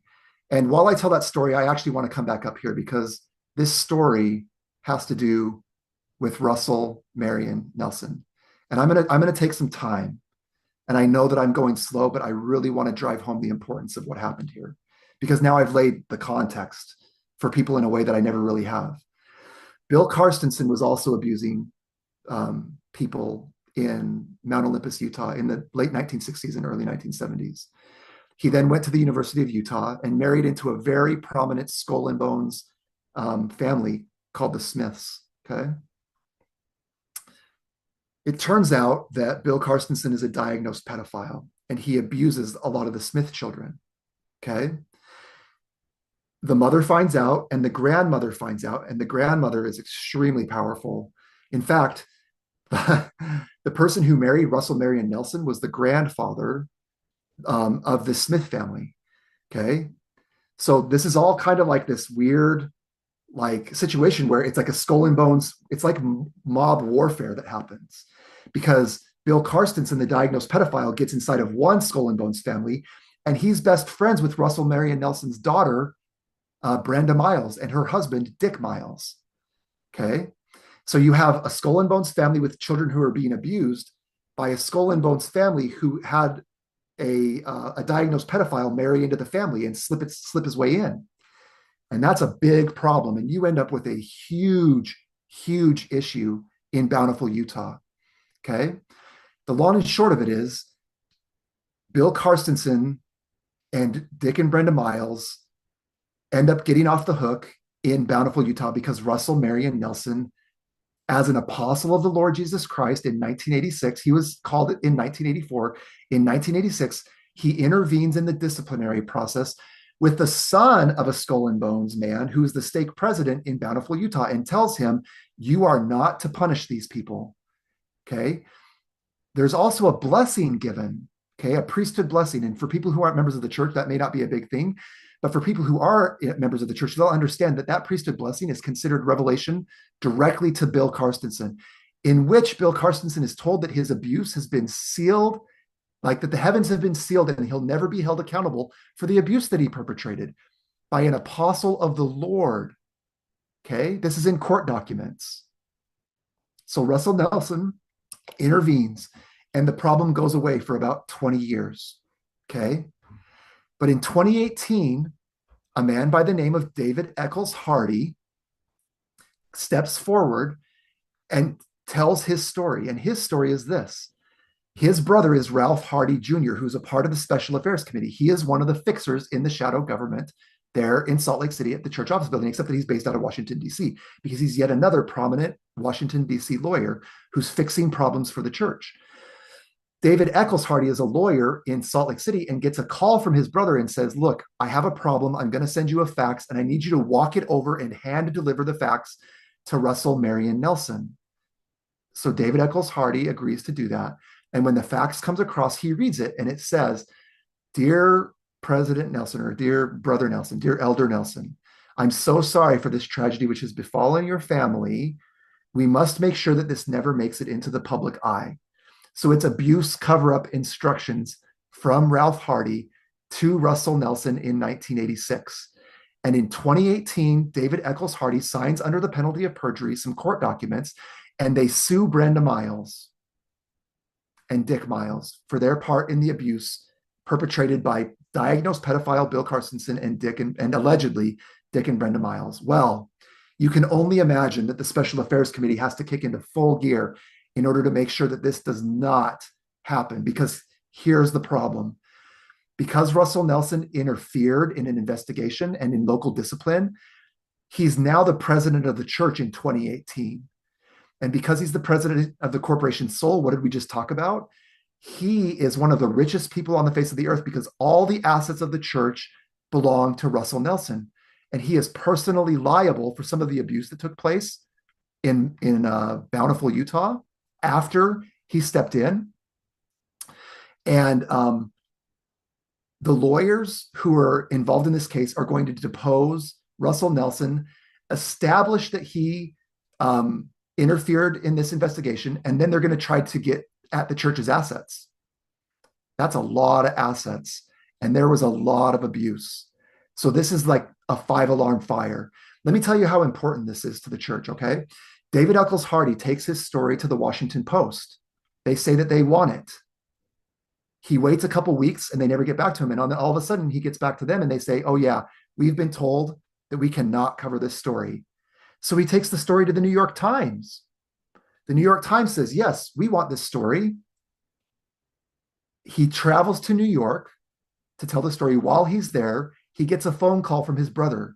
And his brother says, is this you? I'm hearing that the New York Times is going to tell this story. And David says, yes, it's me. And Ralph says, what are we going to do? Like I do. And David Eccles Hardy tells me that he has never heard his brother sound scared, except for that day when David Eccles Hardy was in New York telling his story to the New York Times and Vice News.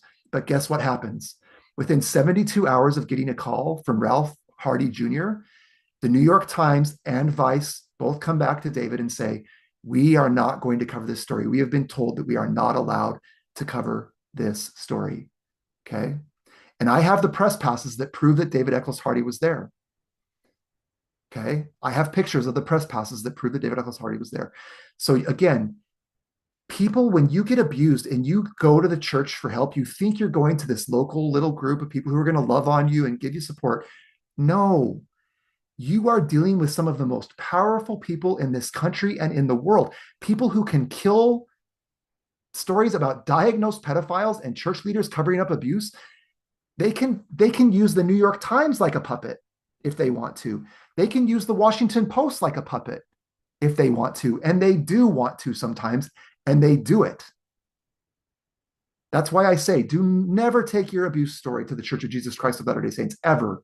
Because if it's truly a bad one, they are going to utilize every tool and every piece of leverage at their disposal to make sure that your story never finds the light of day.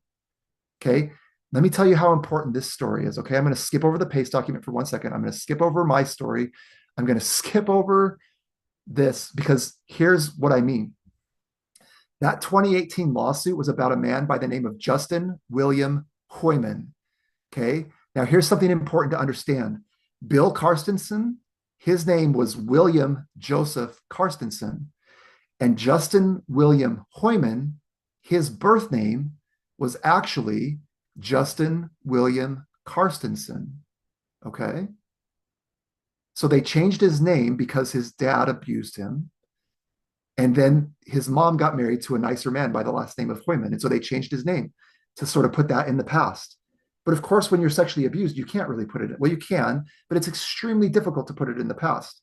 And when a church is covering it up, it's even harder to put it in the past. And Justin was not able to really put it in his past, unfortunately.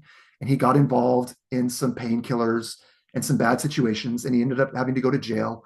And then eventually he was in a halfway house. And in 2017, he disappeared off the face of the earth from Salt Lake City at a time when he was theoretically in a halfway house talking about his past, including the abuse potentially at the hands of his father, William Joseph Carstensen, or Bill Carstensen, the man who Russell M. Nelson ensured had access to Justin Hoyman, right? And dozens of other children, from what I hear. But that story, that has to be one of the biggest abuse stories out there. But can you get news coverage on it? You cannot. And I have tried. I've tried everything I know how. And David Hardy has tried everything he knows how. And the family has tried everything they know how. You cannot do it. You just can't, because the church is that powerful and this story is that explosive. We talked a ton about the PACE document. I would just encourage everybody, if you want to learn more about that, go see part 1 of this. But the very short version of this is that there is definitely ritual abuse and occult crime that happens inside the Church of Jesus Christ of Latter-day Saints. And we know that because of a leaked document that was requested by the Strengthening the Church Members Committee inside the Church of Jesus Christ of Latter-day Saints. So nobody can tell you that there is not occult crime, Satanism, and ritual abuse inside the Church of Jesus Christ of Latter-day Saints, because their presiding bishopric and their social services department and Brent Ward all tell us that there is a problem with that, but they covered it up. They covered it up. So now we've got 2 major scandals that they've covered up, right? Things that could literally bring the church to its knees as a 501c3, not the church, but it would bring the corporation to its knees if those 2 scandals got the coverage that they deserved, wouldn't it? Okay. So, but that's all I'm going to say about that today. You can go see part 1. We did 2 hours on that whole thing. I'm going to go very quickly. So my full name is Justin Woolsey Riggs. And one of the most surprising parts of my research was when I realized that there was a major problem with abuse inside of my extended family. So my great uncle was Heber Grant Woolsey, and Heber Grant Woolsey was a public relations and media guy who got pulled into the church office building in the late 1970s and early 1980s. And he was responsible for some of the church's most popular advertisements and specials that were related to the family. So like the Homefront series and ads that were like, isn't it about time? Talking about spending time with your family. Well, it turns out that there's a real backstory to this. And unfortunately, there was a ton of abuse going on, or there are claims of a ton of abuse going on inside of the Heber Grant Woolsey family, okay?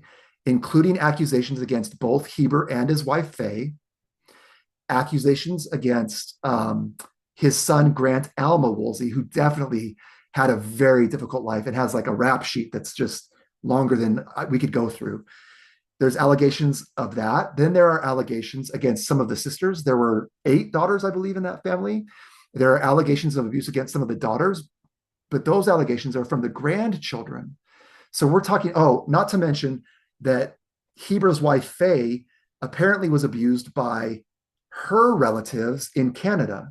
So you're talking 4 generations of abuse at this point that have been covered up because here's the problem.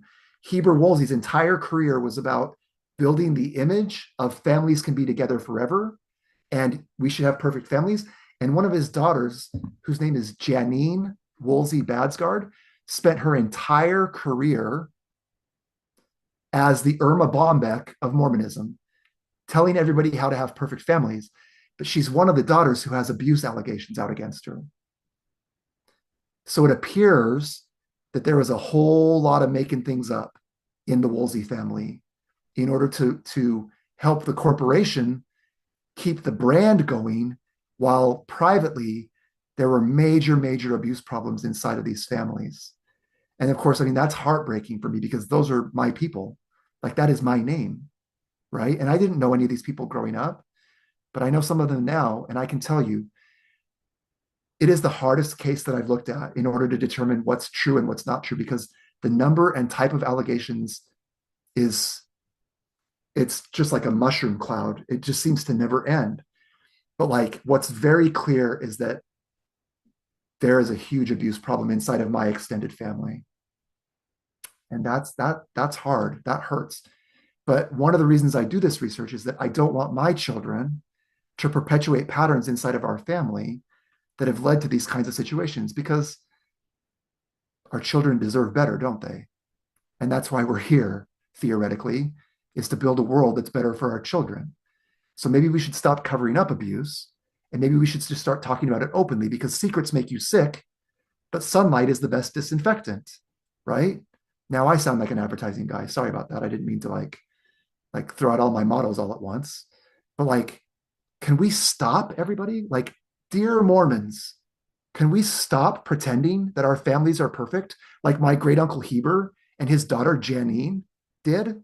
And can we just acknowledge the reality of the epidemic of abuse inside of our families so that we can heal our families, so that our children can have a better life than the ones that we had? I would really appreciate it if we could do that.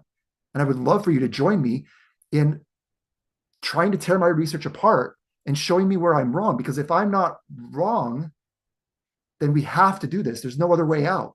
But if I am wrong, then it deserves to be destroyed.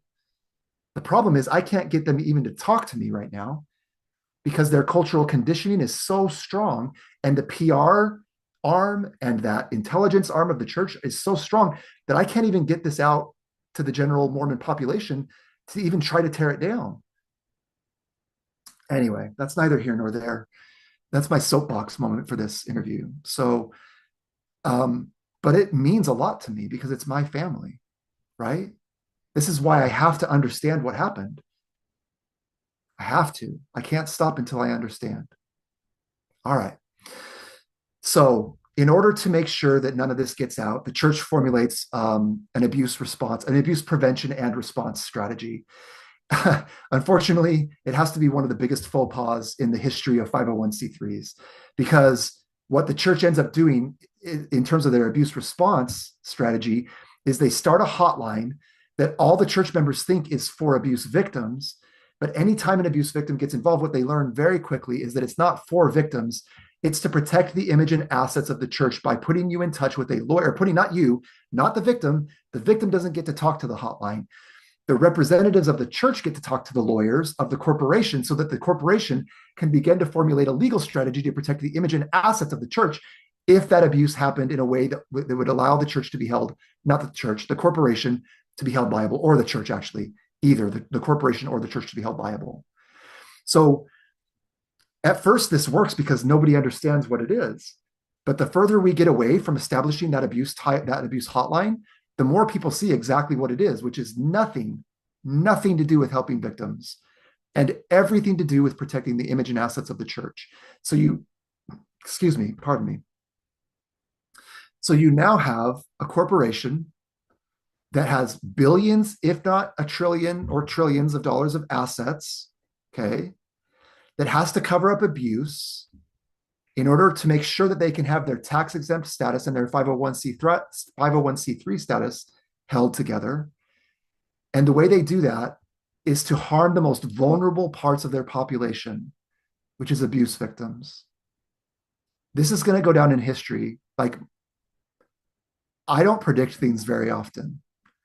But I'm going to go on the record, Emma, today, and I'm going to predict this is going to go down as one of the most consequential decisions that any group of Mormon leaders ever made. And it's going to go down as one of the worst decisions ever. Worse than withholding the priesthood from blacks, right? Or African Americans, okay? Worse than Ensign Peak and creating shell companies. This decision to make this hotline and to harm the most vulnerable people in their flock so that they could save a little bit of money and save their 501c3 status, in the eternal scheme of things, is going to go down as one of the worst decisions ever made inside the Church of Jesus Christ of Latter-day Saints. I'll put my name on that statement right now, and we'll just have to see what happens, okay? The thing that really bothers me about this is at the same time that they're doing this, they trot out Russell Nelson to give a talk, or they probably don't trot him out. He probably chooses to do this because by this time he is the president and prophet. So he chooses to come out and give a talk in 2022 on abuse. And here's what he says. Abuse constitutes the influence of the adversary and is a grievous sin. Let me be perfectly clear. Any kind of abuse of women, children, or anyone is an abomination to the Lord. That's the strongest language you can use in the Church of Jesus Christ of Latter-day Saints. It is an abomination to the Lord. He mourns, and we all mourn, for each person who has fallen victim to abuse of any kind. Man, I feel like cursing right now. Can I curse on your show? Is that okay? Well, here I'm going to curse then. Well, damn it, Russell. Then why are you covering up for diagnosed pedophile Bill Constantine when some of the children that he abused are your own grandchildren? Like, you want to work up the fires inside of Justin Riggs? You cover up the abuse of a diagnosed pedophile who abused your own grandchildren, and then you get up in front of a worldwide audience and you claim that any abuse is an abomination and that you mourn? Well, you know what? It's not enough to mourn, Russell. You have to hold people accountable for the crimes that they commit. It's not just a sin when somebody gets abused. It's a crime. And you did not have the right to stick your nose in that case with Bill Constantine and make sure that he wasn't punished for his crimes or his sins. And you need to make it right. He's 100 years old. He's not going to be around much longer. He doesn't have much time left on this earth. But Russell Nelson needs to make this right. He needs to come out and tell the truth about what he did and work to help find Justin Hoyman, and also put abuse prevention and response strategies in place that are for the victims, not for the image and assets of the Church of Jesus Christ of Latter-day Saints, the corporation. It is time for us to grow up and quit pretending that we are the gods of Mount Olympus and start being real men and women and taking care of the most vulnerable amongst us, if I do say so myself. I don't know if it's going to happen because it would end Russell Nelson's legacy. And Russell Nelson is a very fulsome man, according to Edward Kimball, President Kimball's son. And fulsome just means that the chances of him telling the truth about this are almost zero. But there is a chance, and I want to give him that chance. So Russell, let's do it, okay? Come out and tell the truth about what you did in 1986. Tell the truth about your Skull and Bones lawyer in 2018, and help us find Justin Hoyman, and help us put together some abuse prevention and response strategies that aid the victims, not your stupid and silly corporation. My mom's going to be so mad that I cussed. What do I do? Just kidding. Sometimes it needs it. All right. To end, we've talked about a lot of immoral and unethical things. Let's just talk about, we started with an illegal thing, which is the sugar trust. Let's end with some illegal things as well, just so that nobody says, well, you talked about immoral and unethical things, but you didn't talk about anything illegal. Okay, well, fine. Let's talk about some illegal things too, okay? So to understand what happened here, you need to understand a little bit of Mormon scripture. This is from the Doctrine and Covenants, section 120. It says, verily, thus saith the Lord, the time is now come that it shall be disposed of, it being the tithing of the church, because section 119 is about tithing, okay? So that the tithing shall be disposed of by a council composed of the first presidency of my church and of the bishop and his council, and by my high council, and by mine own voice unto them, saith the Lord, even so, amen. Okay, So the idea here is that the Lord himself, according to the Church of Jesus Christ of Latter-day Saints, in their constitution, the Doctrine and Covenants is the constitution of the Church of Jesus Christ of Latter-day Saints, has instructed them how to dispose of the church's tithing. And the way that you do that is by the Lord's own voice unto these councils. Okay?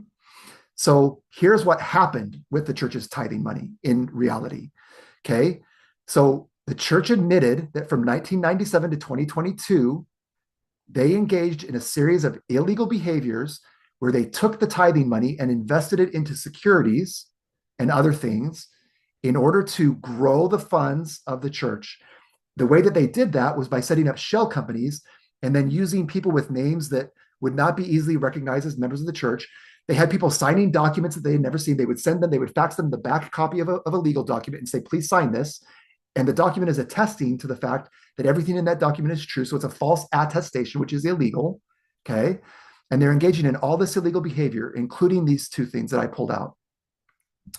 So this is from the document that anybody can go pull up. It's an SEC document, okay, that announced the fines and the findings of the SEC investigation against the Church of Jesus Christ of Latter-day Saints. Now, I will admit that I don't know if the SEC even knows the difference between the church known as the Church of Jesus Christ of Latter-day Saints and the corporation known as the Church of Jesus Christ of Latter-day Saints. But somebody at the SEC should really learn about this. They write as though it's the church. But I really wonder if they were to parse this a little bit more and understand the difference, how much of it would be the church's responsibility and how much of it would be the 501c3's responsibility. Okay, that corporation sold. But here's what they said. It's under the heading facts. Okay, this is their document. That's not me saying facts. This is what the SEC and the Church of Jesus Christ of Latter-day Saints agreed are the facts, some of the facts. It says, the church created Ensign Peak in 1997 as an integrated auxiliary of the church, okay, which I don't believe that. I think it's the corporation, okay? That's just me. To manage the church's investment securities, Ensign Peak has no shareholders or members. The securities portfolio managed by Ensign Peak consists of what the church calls quote unquote reserve funds or quote unquote reserves, which include U.S. equity and debt securities purchased with excess tithing. Now, I got to stop here because I think there are so few people in the world who understand what happened here. Because if you don't understand that D&C 120 said that the disposition of tithes, the disposing of tithes, needed to be done by the mouth of the Lord, then you don't understand what I just read, because what they were doing with the tithing was purchasing U.S. equity and debt securities. And if they were following the constitution of the church, that means that Jesus Christ was telling them to take excess tithing and dispose of it by purchasing equity and debt securities. And that has to be one of the most ludicrous things I've ever heard in my entire life. Does anybody think that Jesus Christ cares about the U.S. equity and debt securities market? And that he's going to instruct the leaders of his church to take the money from the widow's mite, and invest it into those things instead of using it to help abuse victims, say, maybe? So I don't think the world really understands this at all. And I would love if today is the day that people understand just how rotten the leadership is, because they broke the constitution of the church and they disposed of the tithing. And here's who it was. Well, here, let me finish. They disposed of the tithing in an inappropriate way. They exercised what we call unrighteous dominion. Okay? And no member of the church should sustain these men who participated in that. And who were these men? Well, it turns out that it was the first presidency, okay? Because here it says, under the facts section, number 8, to prevent disclosure of the securities portfolio managed by Ensign Peak, the church approved Ensign Peak's plan of using other entities instead of Ensign Peak to file Forms 13F. The church was concerned that disclosure of the assets in the name of Ensign Peak, a known church affiliate, would lead to negative consequences there it is again, lead to negative consequences. Same thing they said with CIA, right? I just realized that as I was reading this, okay? Anyway, in the name of Ensign Peak, a known church affiliate would lead to negative consequences in light of the size of the church's portfolio. Ensign Peak did not have the authority to implement this approach without the approval of the church's first presidency. So who was in the church's first presidency from 1997 to 2022? Well, a whole lot of the guys that they claim you can trust completely. Here's the other problem. And this is something that most people don't understand. In the SEC document, it talks about the Council on the Disposition of Tithes. And guess who else is on the Council of Disposition of Tithes? Every other member of the quorum of the 12 apostles is on that council. They all knew, they all approved, and they all exercised unrighteous dominion in the disposition of tithes. Every single one of them, except for Patrick Kieran, who is the newest apostle and was called after all this came out. So this is not a small problem. And if the world understood the problem, things would probably work out a lot differently than they have. But that church's PR, that corporation's PR arm is so strong that they're able to spin that story exactly how they want it to be spun. And most people in the church don't even think that what happened was illegal, even though the document is found in the litigation folder of the SEC's file share. Okay? If it's in the litigation folder, everybody, it was illegal, because you don't file litigation for things that are just immoral or unethical. You only file litigation when things are illegal. Words have meaning. All right, we are at the end. Conclusion.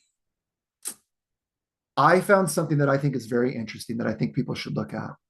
So I have a little tool that allows me to sort of peek in at the LDS scriptures based on keywords that I wrote. And I tried to look up the word accountability. And I was really surprised by what I found as it relates to the Church of Jesus Christ of Latter-day Saints and accountability. What I found is that the people who made the topical guide for the scriptures, which is going to be like Bruce McConkie, okay, and some other committees, there is nothing under accountability that would indicate to a member of the Church of Jesus Christ of Latter-day Saints that they have the right or the responsibility to hold a leader of the church accountable for any of the things that we covered today. It appears to me that they have very purposefully not put in things about accountability that would indicate to a member of the church that we have a responsibility and a right to hold our leaders accountable when they are out of the way.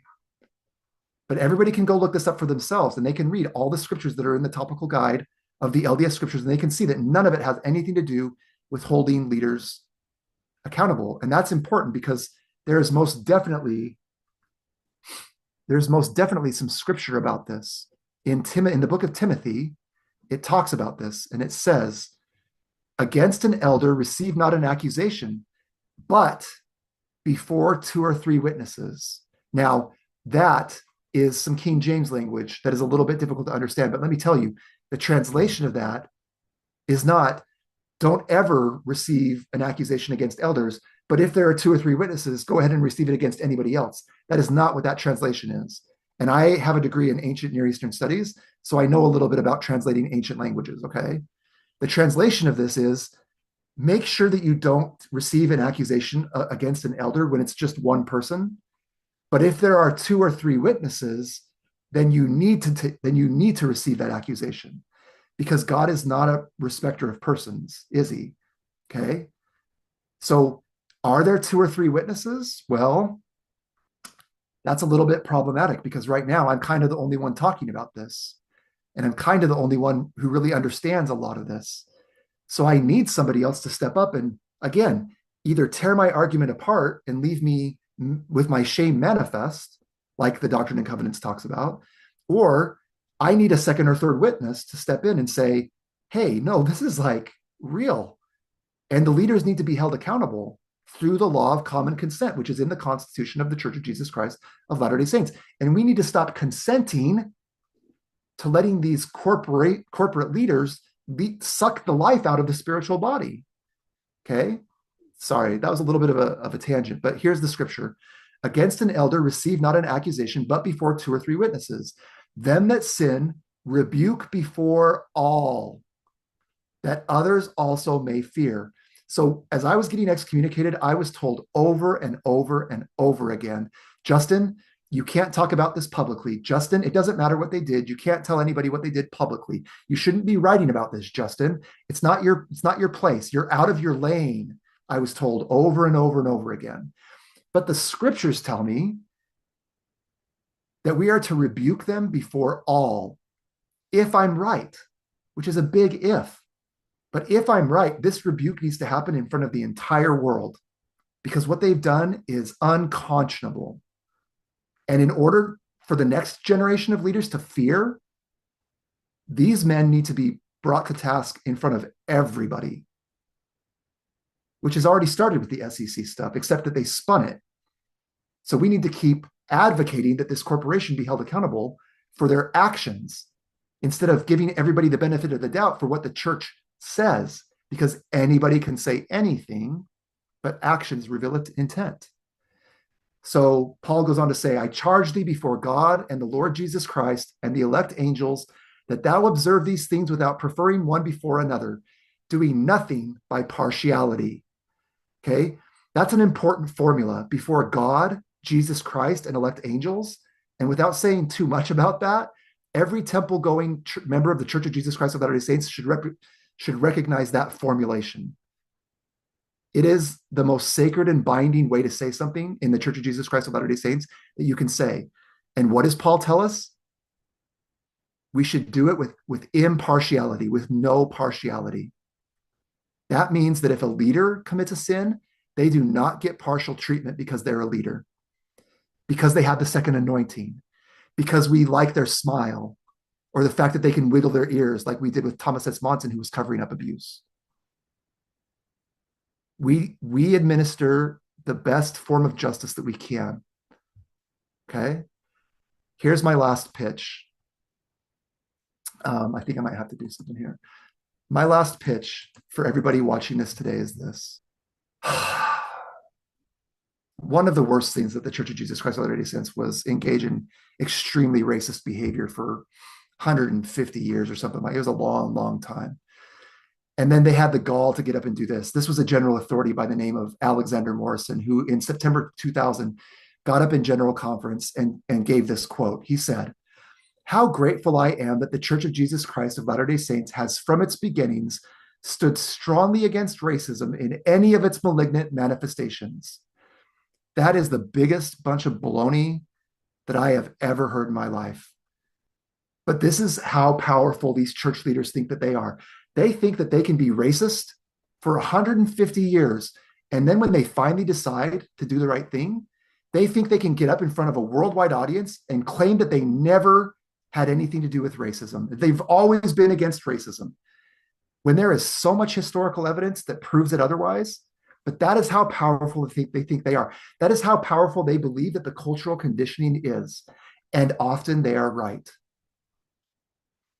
I would like to invite everybody watching this to talk to your family and friends and not let the Church of Jesus Christ of Latter-day Saints get away with hurting the most vulnerable members of their flocks, the abuse victims, for 150 years before we get some other Mormon general authority up in general conference saying, oh, we never tolerated abuse in the church, and we've been against it from the very beginning. Because just like they were racist, they do not have the proper tools to care for the most vulnerable members of their flock.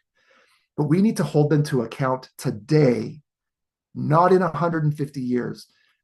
Because just like racism, the effects of abuse in a family are intergenerational, aren't they? And if we wait 150 years, there will be nothing left to protect.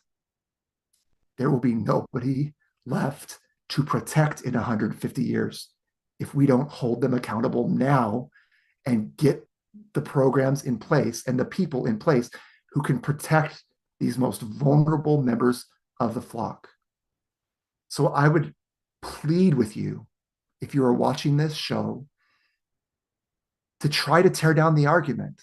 And if you can, then I deserve to have my shame made manifest, and I would encourage you to do that. But if I am right, don't ever stop talking about what we've covered here today until this corporation does the right thing. Don't ever stop talking, even if you're an ex-Mormon, even if the missionaries show up on your doorstep. I want you to talk about David Kennedy to those missionaries if they show up on your doorstep and say, well, why should I join your church when you have a shadow government that harms abuse victims? And let's force the conversation today, because if we wait, there will be nothing left to fight for. So I hesitate to do this, Emma, and you can cut this out if you want to at the end. But when I was a member of the church, we were encouraged to do things in the name of Jesus Christ because we considered ourselves disciples of Jesus Christ. And I know that I've been excommunicated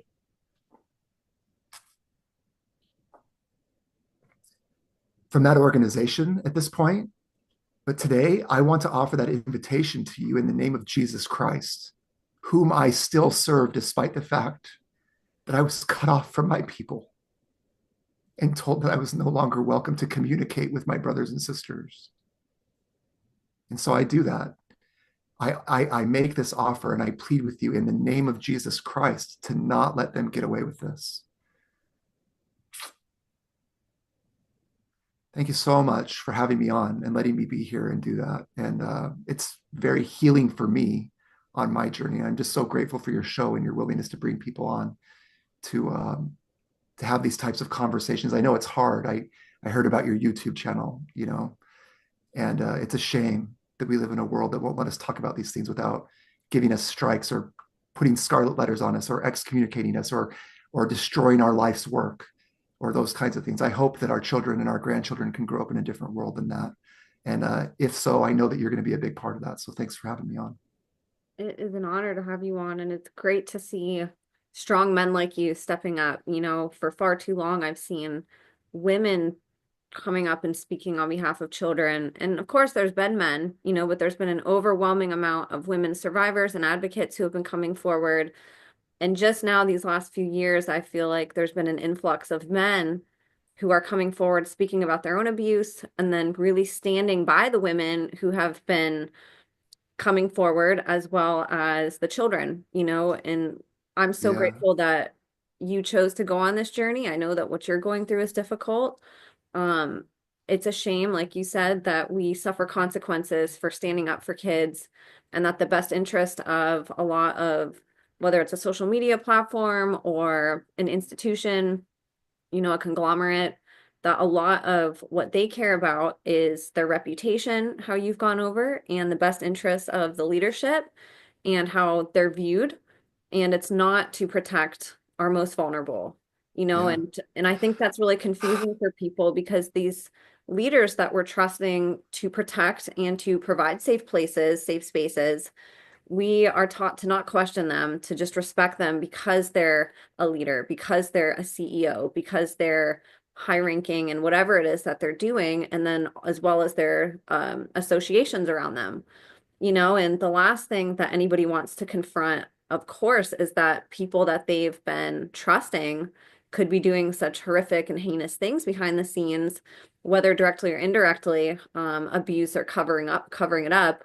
We really do have to understand how this happens because they are very quickly infiltrating, every aspect and facet of society. And because we're not educated on how this happens, and even how, our government ties in with this and how there's crossover. You can have somebody who is a pastor at a church who's also a Freemason at a lodge who's also working for the CIA. That's really right. hard for somebody to think that one person could do all of that. And in fact, there's many people that balance many hats, but really predominantly show one to the public that they really want us to know. And what this whole presentation did so well was demonstrate how this infiltration can happen, how it's not just this thing that happens one day. It's a creep. These people are very patient. They're willing to wait 150 years, knowing that the person that started it won't even be around to see the final result, You right? They're bet. determined to Yeah, make this happen no matter how long it takes. And, we have to really understand that just like how people will do that for something good, like how we say, you can plant a tree today and, 120 years, somebody will reap the benefits of it, it's yeah, sort of the same thing. Like you can start a bad journey and a bad situation and have it continue on. And if people don't find out about it, it's going to grow into something very toxic, disgusting, and how you said, unstoppable. If we keep this up and we're not stepping up and standing up, yeah. we're not going to be able to stop this. And that's a really scary thought. And so I Well, really appreciate you sharing all that yeah, because it really fills in a lot of puzzle pieces. you bet. I think there's just one thing I want to say about that. I feel like it's really interesting, Emma, because like you mentioned the fact that it's mostly women who've been in this space. And I firmly believe that it's going to be women who lead us through this journey because my observation of the world is that when we get ourselves in really bad scrapes like the one we have, there's a masculine way to try to fix the problem, and there's a feminine way to try to fix the problem. And the masculine way is to do what I'm doing, which is to research and then to pound a hammer, right? Get a nail and pound a hammer, or cut a branch off, or fight a war, right? Where people die. And that's certainly one way to do it. But I don't think that there's any way to win this particular battle fighting a war like that. I think that's what people have tried to do, and we lose. But what's the one thing that transforms everything? It's love and nurturing and tenderness. And the reality is that a lot of these men who I'm fighting against were abuse victims themselves. And the thing that's going to pull them out of it is that feminine energy and that love of women who say, look, I love the church and I'm not going to walk away. Men, we just walk away, right? We flip you the bird and we just walk out the door. But women who love this church and love all their churches aren't going to do that. But they have the strength of character and the fortitude to look at it and say, I will not abandon my church, but I will not condone your behavior either. And I will hold you accountable. And I've seen it over and over and over again, where like we try to fight a war and it doesn't do any good. And then the love of a woman comes in and heals everything, doesn't it? And so I really believe that there's a reason that it's women in this space who are leading the way. And it's an honor to be a part of it. But by no stretch of the imagination do I ever want to have any sort of person believing that I'm leading anything involved with this. Like I am more than happy to follow my sisters on this one, because we took an eternal organization and we turned it into a fraternal organization. And to turn it back into an eternal organization, I think we may need to let the ladies lead out here a little bit. So I'm more than happy to just follow and play a role and be a part of it. But I'm just so grateful for the strong women and the kind women and the loving women who lead the way in this particular battle where it comes to abuse in the church.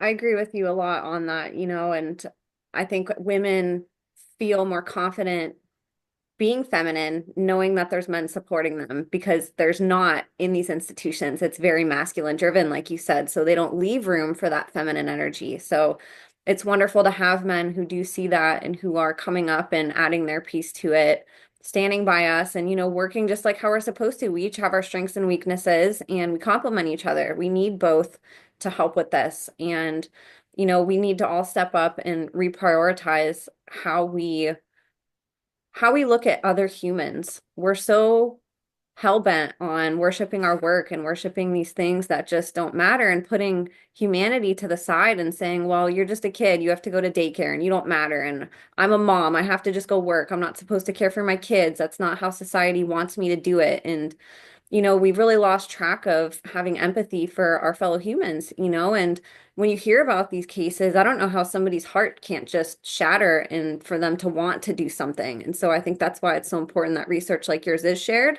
because until you actually understand how it happens and you understand how many are affected by it, it doesn't really tug on people's heartstrings, I don't think. And it takes men like you to give other men courage. There's a lot of men in these leadership positions. And so I think the stigma around men coming out, especially abused men, and then along with, things like cover-ups and bad things that these people are involved in, they're scared to come out and say that they partook in it, when in fact, they'd actually be looked at as heroes if somebody from that church came forward and said, hey, I'm going to wipe my hands clean. I participated in all of this and I'm not going to do it anymore. And I'm going to expose everybody else who took part in it and we're going to stop it. People are Yeah. so scared to do that because they think that the repercussions are going to be opposite, when in fact, I think that's what would make religion more trustworthy and would help create that safe space immediately, if people would just come forward and say, hey, I did some bad things, I don't want to do them anymore. Like, we would Yeah. all have compassion for that and say, great, teach us how it happened, who's involved, and let's fix it right now. Well, I'll tell you what, Emma, it's really funny that you bring that up because I have done pretty much exactly the opposite of what you just encouraged. Like, and there is a Justin Riggs abuse story. There is. And I've chosen not to tell that story in full, but maybe it's time. And I'd be honored if you were willing to let me come back on at some point. And I don't know exactly when that can be because I am involved in some litigation, and there are a lot of innocent people involved. But I think you're exactly right. And I'll tell you what, I'm gonna commit now that I'll give you the exclusive when it's time for me to tell my story in that way, instead of just telling the story about everybody else's abuse, which I've done a pretty good job of. I'll come back and I'll give you that opportunity to, if you'd like it, I'll tell my story because I was somebody who was abusive because of the household that I grew up in.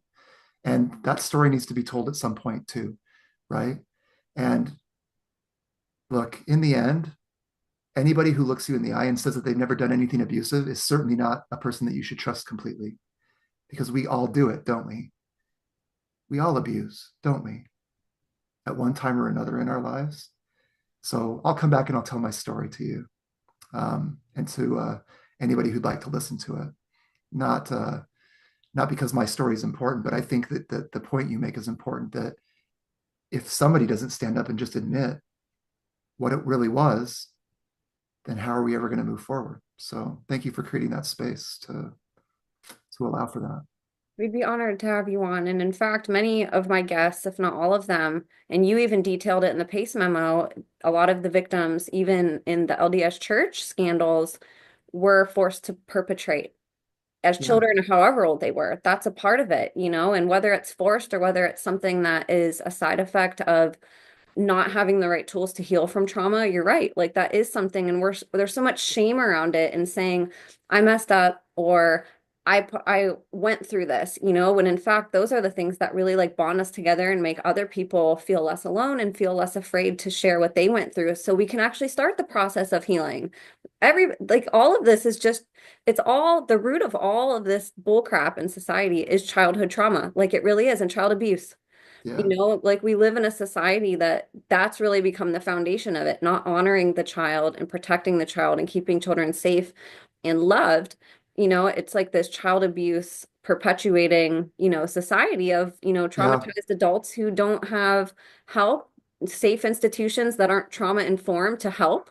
yeah, And, children who end up getting that generational trauma passed down to them just because these conversations aren't being had enough. So anytime you want to come on and share when the time is right, we will embrace your story with open arms. And I know it's going to help people.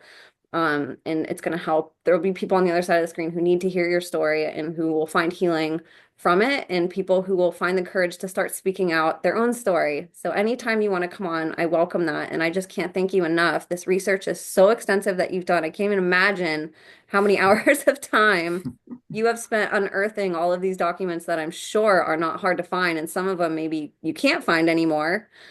So just thank you for, your courage to speak out, for being so supportive of survivors in and out of the church. I see you supporting the entire survivor victim community, and whistleblower community, not just the LDS church community. And you're really a role model. It's amazing what you've done with all of these situations and all this information and how much good you're doing with it after so many generations and decades of people doing bad. So thank you for coming on and sharing all of this with us.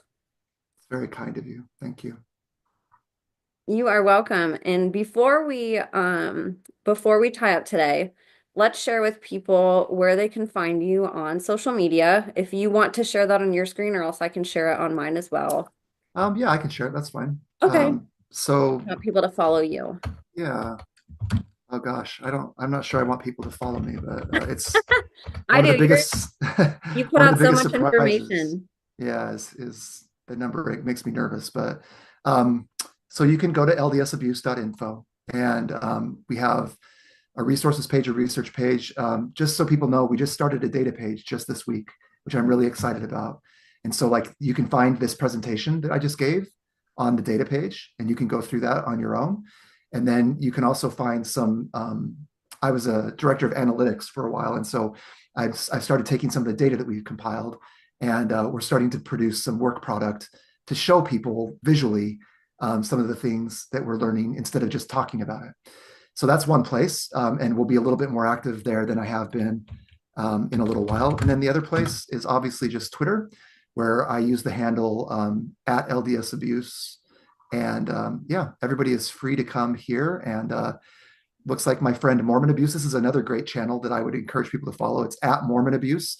This is a church insider who worked for the temple department, who brought up 4 cases of abuse and was also sort of ridden out of the church a little bit. And so, but yeah, so if you follow me, you will get information from a lot of LDS abuse and other church abuse sources. And so I would encourage you, that's probably the number one place where I would recommend that you follow me is over there on X at LDS Abuse.